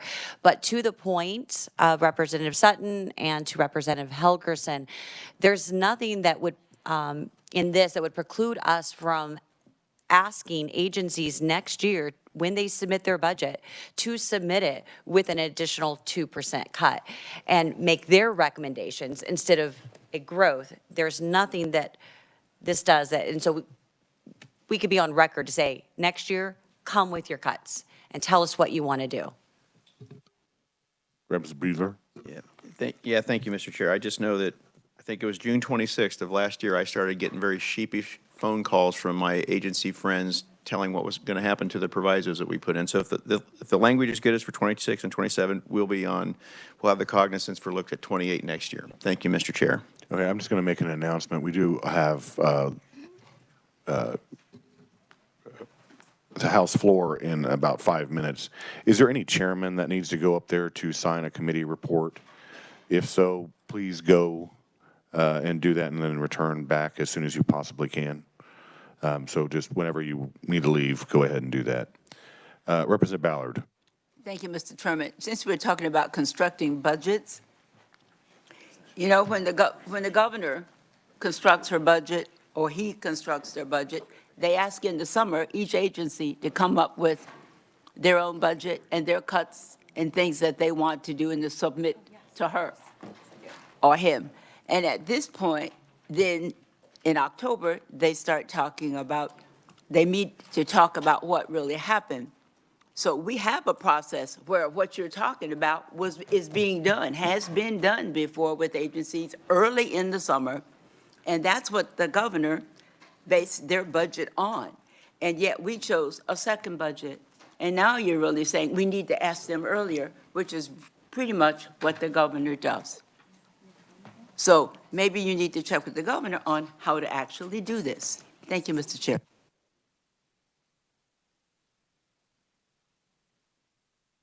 Any further discussion on the motion? Seeing none, Vice Chair Williams, you may close. Mr. Chair, I close.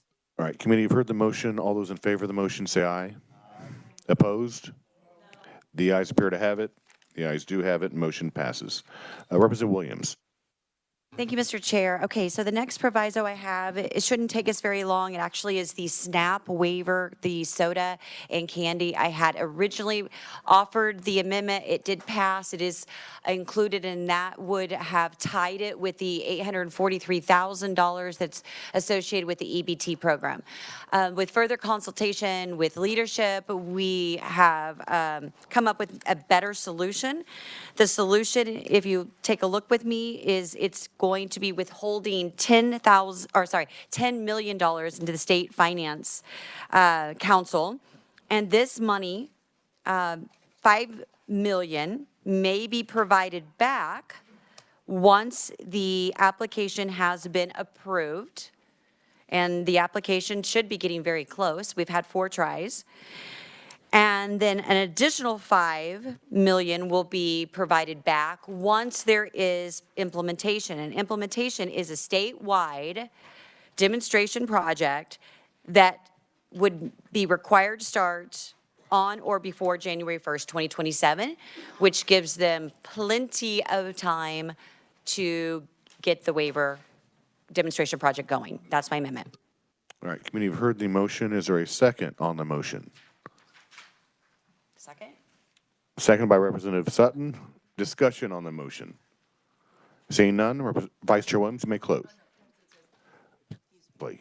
Thank you. And I'm sorry, I was having a sidebar conversation, but the definitions in here, are those the same definitions as used in the House bill that was just passed out of welfare reform yesterday? Vice Chair Williams. They are the same definitions that were used in the waiver application, the same definitions that are currently in our POS POS systems and statutory. They're based on statute, not on the bill. Ms. Valsley. Okay, and I only ask that because if the definitions, I worry that this is going to cause a delay, but correct me if I'm wrong, you've removed the EBT 825,000 from before that was going to be withheld or lapsed until the waiver was approved? Yes, we have removed it, and this motion would replace the other motion. And if the bill would pass and be signed into law, then it would need to be updated. Ms. Valsley. I appreciate the response. Thank you. Representative Ballard. Just a clarification, you said now you're sending it to the Finance Council? Is that what I hear? Vice Chair Williams.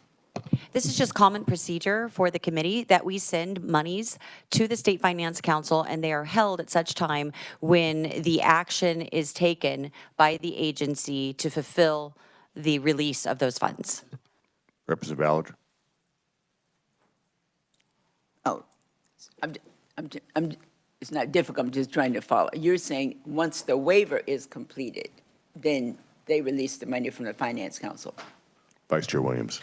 Not exactly. So it's $10 million total. Once the waiver, demonstration waiver is approved, remember we've had 4 different applications. None of those have been approved yet. It's been almost a year. Once it is approved, $5 million is eligible to be released by the State Finance Council, which the governor sits on. And then once it is implemented, and it needs to be implemented by January 1, 2027, then the remaining $5 million of operational cost or budget will be released. Representative Ballard. Okay, that's clear. Thank you, Mr. Chair. Any further discussion? Representative Barajas. I'm sorry, Mr. Chairman, but since we're here, remind me again, do we have a definition of candy and soft drinks? We've had this on the sales tax issue because now they're all this sugar-free or zero stuff. And I know we had this discussion if it's based on a cracker-based and sugar-based. Is this just kind of following in line with the MAHA? Just refresh, please. Vice Chair Williams. Yes, we do have a definition, and the bill that was alluded to by Representative Owsley would update the definition so that, for example, candy, if you had a certain amount of flour in it, or if you had flour in it, wouldn't mean that it wasn't candy. So, but right now, if you've got flour in it, like a Twix, you could buy it. Thank you, Mr. Chairman. Any further discussion? Representative Owsley. Thank you, Mr. Chair. And I think that's where my confusion comes, is that if that House bill were to move forward with new definitions, I think a new waiver would have to be applied. But then a question for the proviso in front of us, would this be subject to a vote on the State Finance Council? Yes, it would be. You always have a vote on the State Finance Council to distribute money. Okay, thank you. Has to have 5 votes in favor. Yes. Representative Ballard. Thank you. I'll make it quick. You said the governor sits on it. Is not the governor the chair of the finance? She is. Thank you. She calls the meetings. Any further discussion on the motion? All right, now seeing none, Vice Chair Williams, you may close. I close. All right, committee, you've heard the motion. All those in favor of the motion say aye. Opposed? No. Chair is in doubt. All those in favor, raise your right hand.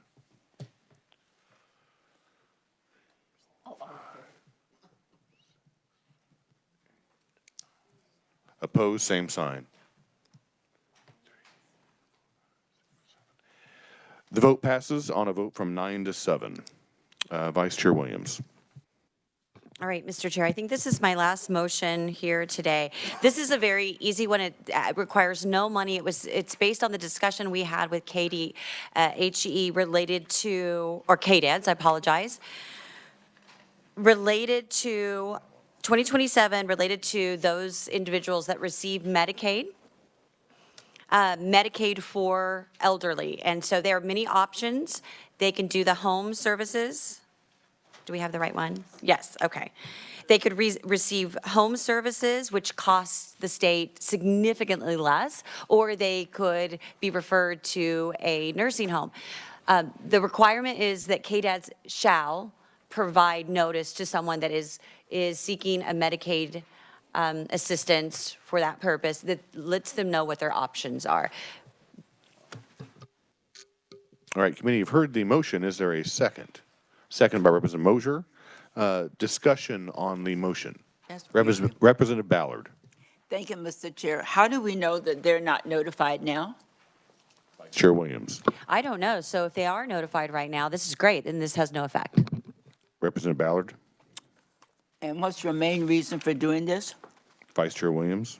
Well, two main reasons. One, it could save taxpayers millions of dollars. Two, it would be better for the families to know what their options are. So I want to give families the opportunity to choose to stay at home if they know that that is an option. Sometimes I wonder if you go directly to a nursing home and you ask and inquire, they're going to file the paperwork, the request, and so forth. The nursing home's probably not going to be the one that tells you that you could stay at your home or that there is another option. And because of that, I am just wanting to ensure that they know what their options are. Because if you don't go if you do go directly to a nursing home, I'm not so sure they have a reason to tell you your options. Representative Ballard. All right. I appreciate your thing. You know, I'll go ahead and vote for it because I'm on social services budget. And we sort of know what goes on in there. So in a way, I don't think it's necessary, but it can't hurt in the process because, you know, independent living, I know they always let people know what their options are. But I'll err on the side of trying to make sure that they do that information, but I'll still say it's not necessary. Representative Carpenter. And I'll just piggyback on that. I find it really hard to believe that anybody would want to go to the nursing home without staying in their home. It's just mind-boggling me. I think this is a waste of time, but in the event that there is somebody that would not want to stay in their home and go directly to a nursing home, I think that, again, thank you. Vice Chair Williams. Yes, am I closing or were there any other? Okay. Well, I thought you were just going to respond to the question. sure, I can do that in closing. Any further discussion on the motion? Representative Owsley. Thank you, Mr. Chairman. And just out of curiosity, if they're not already performing this, wouldn't this add to their operating expenses? Vice Chair Williams. No, I mean, let's be real. You're going to reduce your potential costs overall if individuals do know. And I would argue sometimes people do not know. I had a mother-in-law that had Alzheimer's, and the first thing that her husband did in Kansas was go directly to the nursing home. There was no talking to hospice and realizing that hospice has services. There was none of that because they didn't know. I didn't know that there was, I mean, or let's say I forget that there's home community-based services. So I agree with Representative Carpenter that if they know, they will choose to be home. But if they go to someone directly, which we did, then you're not told. And so you don't know. And so you find services by accidentally falling upon them. Any further discussion on the motion? All right, seeing none, Vice Chair Williams, you may close. I close. All right, committee, you've heard the motion. All those in favor of the motion say aye. Aye. Opposed? The ayes appear to have it. The ayes do have it. Motion passes. All right. Is there any further discussion in regards to the budget bill? Representative Carpenter?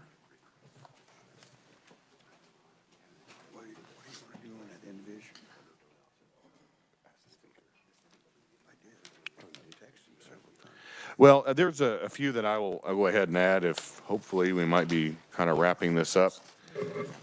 And the first, you kind of talked about this in committee when we talked about a pay plan for the state employees. I would say I want to have something in the budget bill regarding the pay plan because as I mentioned before, due to the House rule, we need to have something in there in order to have the discussion in conference. My intent, and I think all of you trust me somewhat, is that we have a discussion about a pay plan before we go to conference, and then that is something that I can present then when we're in conference. My vision for the pay plan is going to be very similar to what we've done in the last few years. We still have state employees that are under market, and we need to bring them up to market, and that's my main goal. I do not like across-the-board pay increases because that only creates a more disparity between those that are under market and those that are over market. And so I just want to have a general amendment to the budget bill in regards to a pay plan that is going to be discussed and approved by the Appropriations Committee. As I mentioned in a previous meeting, due to the time that we have dedicated to the items of the budget and budget report outs and what the budget committees have been working on, we haven't been able to devote any time in regards to a pay plan. The governor does have an across-the-board 2.5% increase for all state employees. As I mentioned before, I think that only creates disparity, and we're not really addressing the needs of our employees that are under market. And as I mentioned, my intent is to have it be very similar to what we've done in the last couple of years in addressing the needs of those employees that are under market and bringing them to market. But I want to have that discussion in the Appropriations Committee, and then that will be something that either will be discussed in the trailer bill or it will be addressed in conference committee. So I just want the language in there due to the subject of the House rules. So that is my motion. Is there a second? Second by Representative or Vice Chair Williams. Is there any discussion on the motion? Representative Alcala. Mr. Chairman, I remember the market list that came out several years ago, and I know the governor did the across-the-board increase. Using the market list that we have, do we know that people that are at market rate, the increased insurance and state benefits absorbs that and creates a decrease in their salary? Did that make sense? We just focus on what their rate of pay is. And the Department of Administration did have a market study analysis that was done last year. And so those that we identified as being under market last year or the prior year may not be under market anymore. And then we have identified other positions that may be under market. And so we'll be using that market study to address those that are under market. So the ones that aren't under market, I guess let me rephrase that aren't under market, with the increase in benefit cost, will that actually be a decrease in their salary? Again, it's the rate of pay. It's not the benefits. Okay, I understand. All right, thank you.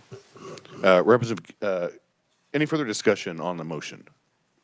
All right, seeing none, I close my motion. All those in favor say aye. Aye. Opposed? All right, motion passes. The next motion that I have is in regards to what I mentioned that I'd be bringing this up, and I think Representative Helgerson was wanting to see what exactly my comments would be in regards to the American Rescue Plan Act money that is still outstanding. If there is anything identified as being unutilized with those items, as I mentioned before, we're kind of restricted in regards to the ARPA funds because you just can't have discretionary items. We can't create any new line items. It has to be an item that was actually created before that is either active or closed. But there is probably going to be some funds that are not going to be utilized in fiscal year 2026 and 2027. And so, again, it's very similar to the pay plan. This is putting language into the budget that the Appropriations Committee will look at possible spending. And what we would talk about is the one-time items that are in the budget, or if something would happen to come up later that is a one-time spending item, that be utilized if there is any unused or any identified ARPA dollars that we foresee would be unused in fiscal years 26 and 27 because those monies have to be basically allocated by the end of this year. So that is my motion. Is there a second? Second by Representative Hoffman. Representative Bueller, do you have a question? No. All right. Again, this is putting language into the budget that we can have the discussion because of the House rule that we can actually have this added in conference after we have a deliberation about this in the Appropriations Committee. Again, we do not have time to have this addressed before today, but this is putting language in the budget so we can address it and then have it in conference. Representative Estes. Thank you. How do you, how do you see that working? Because I do have specifically one-time money that I have double-checked can be spent by December 31st, 2026. How do you want us to handle making those requests? Well, my intent is to have when we come back from turnaround, a meeting about this. Okay. And then if you have an item that you would like to have vetted and discussed, then that would be the appropriate time. Okay. Thank you, Mr. Chair. Any further discussion? All right, seeing none, all those in favor of the motion say aye. Opposed? All right, motion passes. That's all I have, so I'm done. Representative Getz. Thank you, Mr. Chairman. I had a cleanup motion around the CIF fund, but the motion is delete 45.4 million, including 36,000 SGF and 34.7 million CIF and 8 FTE positions from fiscal year 27. This is the funding and FTE positions within KSD.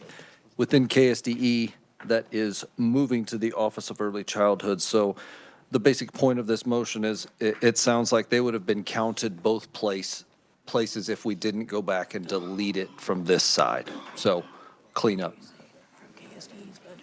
All right. From KSD's budget.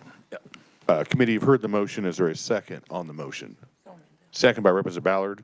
Any discussion on the motion? Seeing none, Representative Getz, you may close. Thank you, Mr. Chair. I close. All right, committee, you've heard the motion. All those in favor of the motion say aye. Opposed? All right, motion passes. Representative Tarwater. Thank you, Mr. Chairman.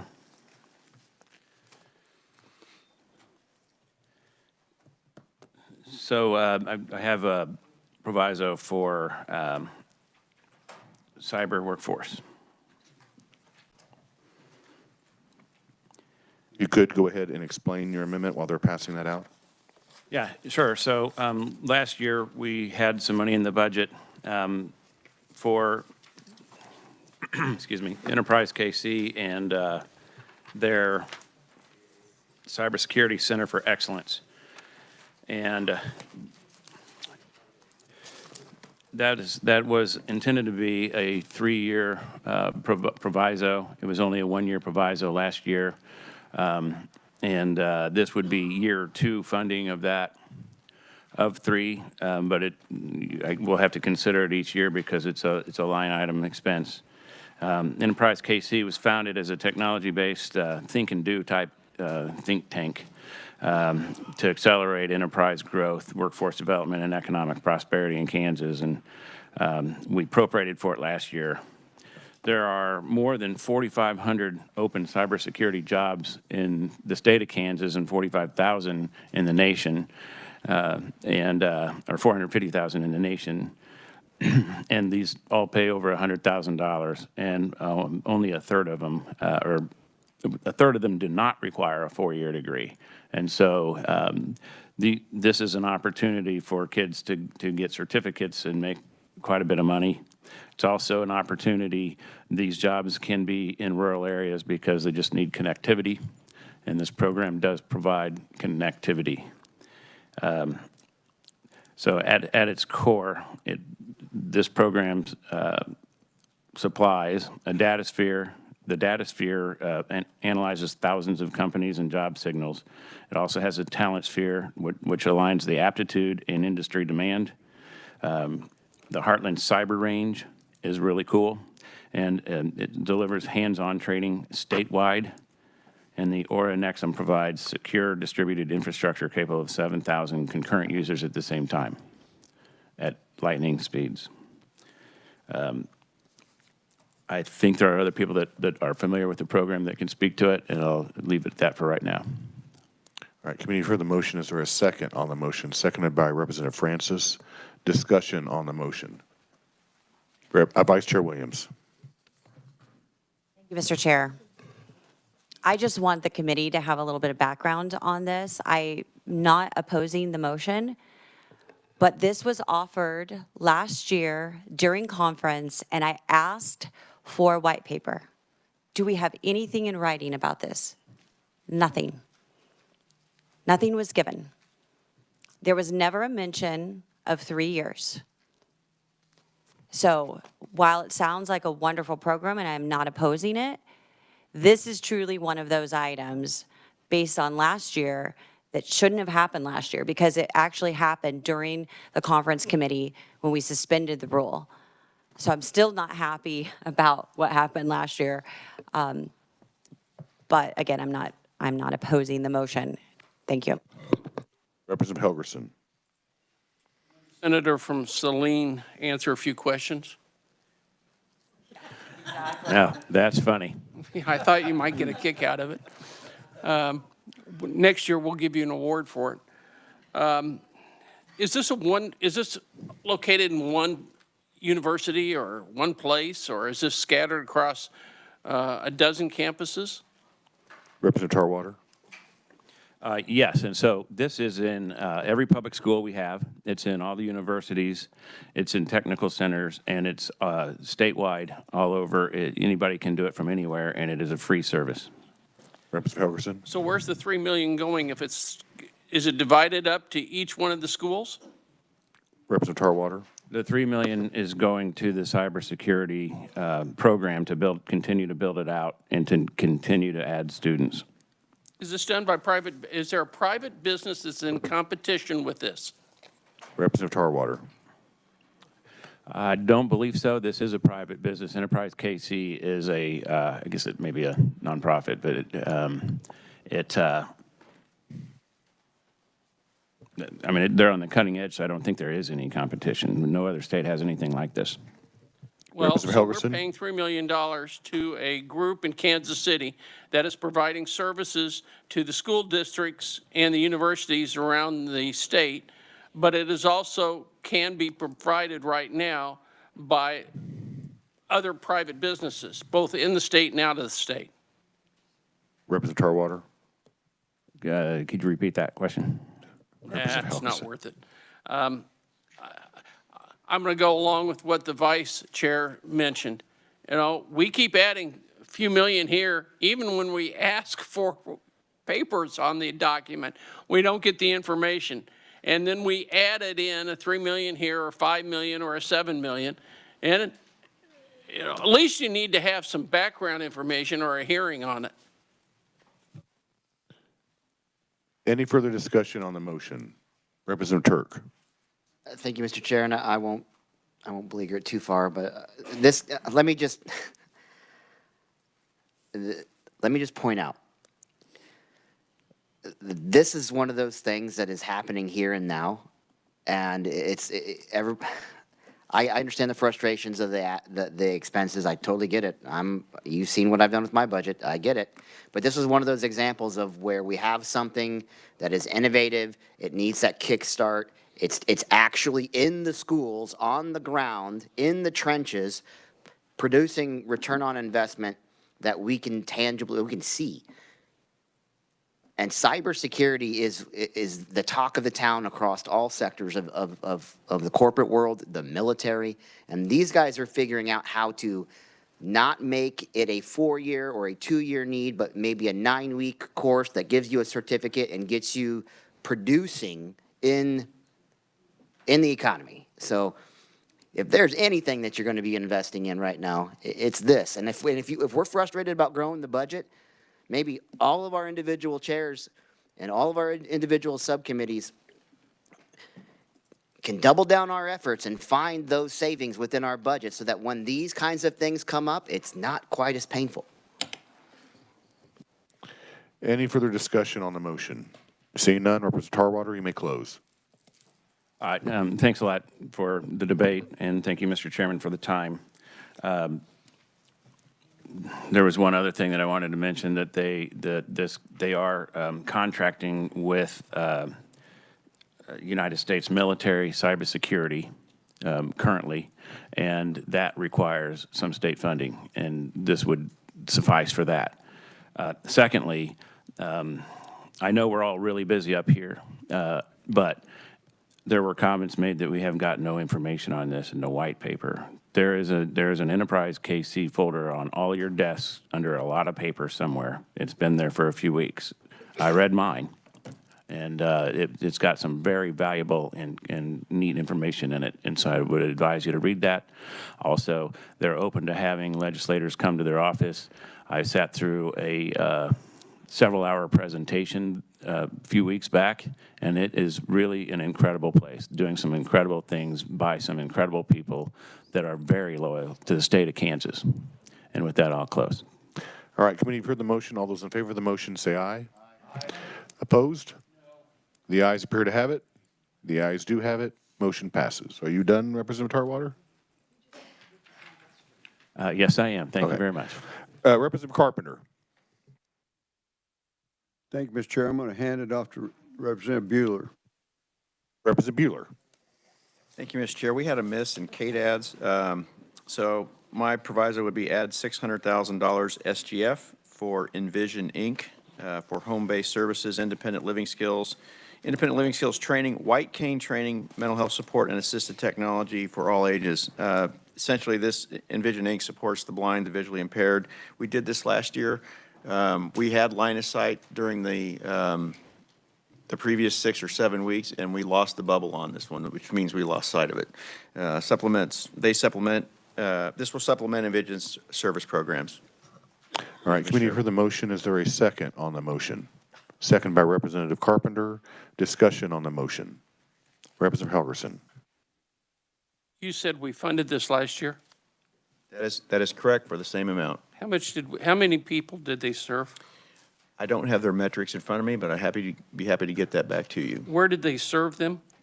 In Wichita and across the state and other locations. They're primarily based and headquartered in Wichita, but they do support people throughout the state and throughout the country. Representative Helgerson.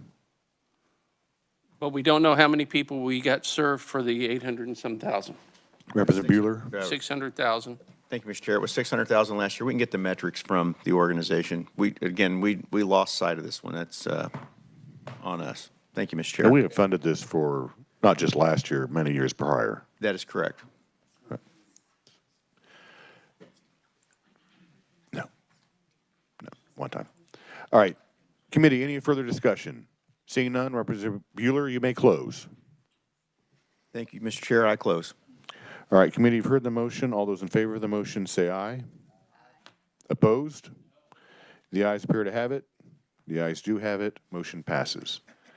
Any further discussion in regards to House Bill 2434? Representative Hoy. Thank you, Mr. Chair. May I ask a question of the revisers? You may. Thank you.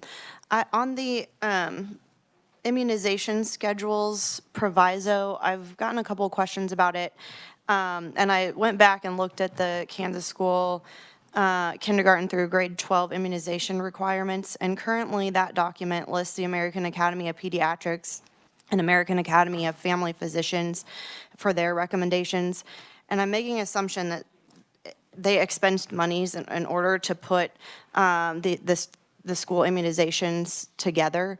And so my question is, does the proviso change those using the American Academy of Pediatrics to the CDC for the KDHE's K-12 vaccine requirements?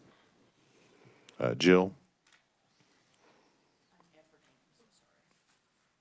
I guess for the sake of time, you could confer with the revisers because she's trying to find the information after we're offline when we adjourn. All right. May I?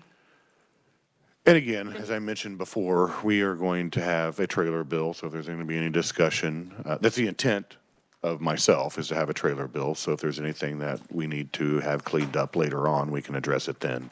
Representative Hoy. Thank you, Mr. Chair. I will be sure that you all get that information because as this moves through the budget process, and those of you who stay involved throughout the whole process, I'm very concerned about what this does. The CDC's recommendations that they adopted were did not go through the normal panel process. It was done by the top of the agency after a presidential memo was passed. So these guidelines are not based on science. And in 2025, measles cases were the highest that they'd ever been since they were declared eliminated in the United States in the year 2000. I know measles isn't included in the changes with the CDC, but any government skepticism around these vaccines, I fear, will turn people off from getting their kids immunized and protecting them from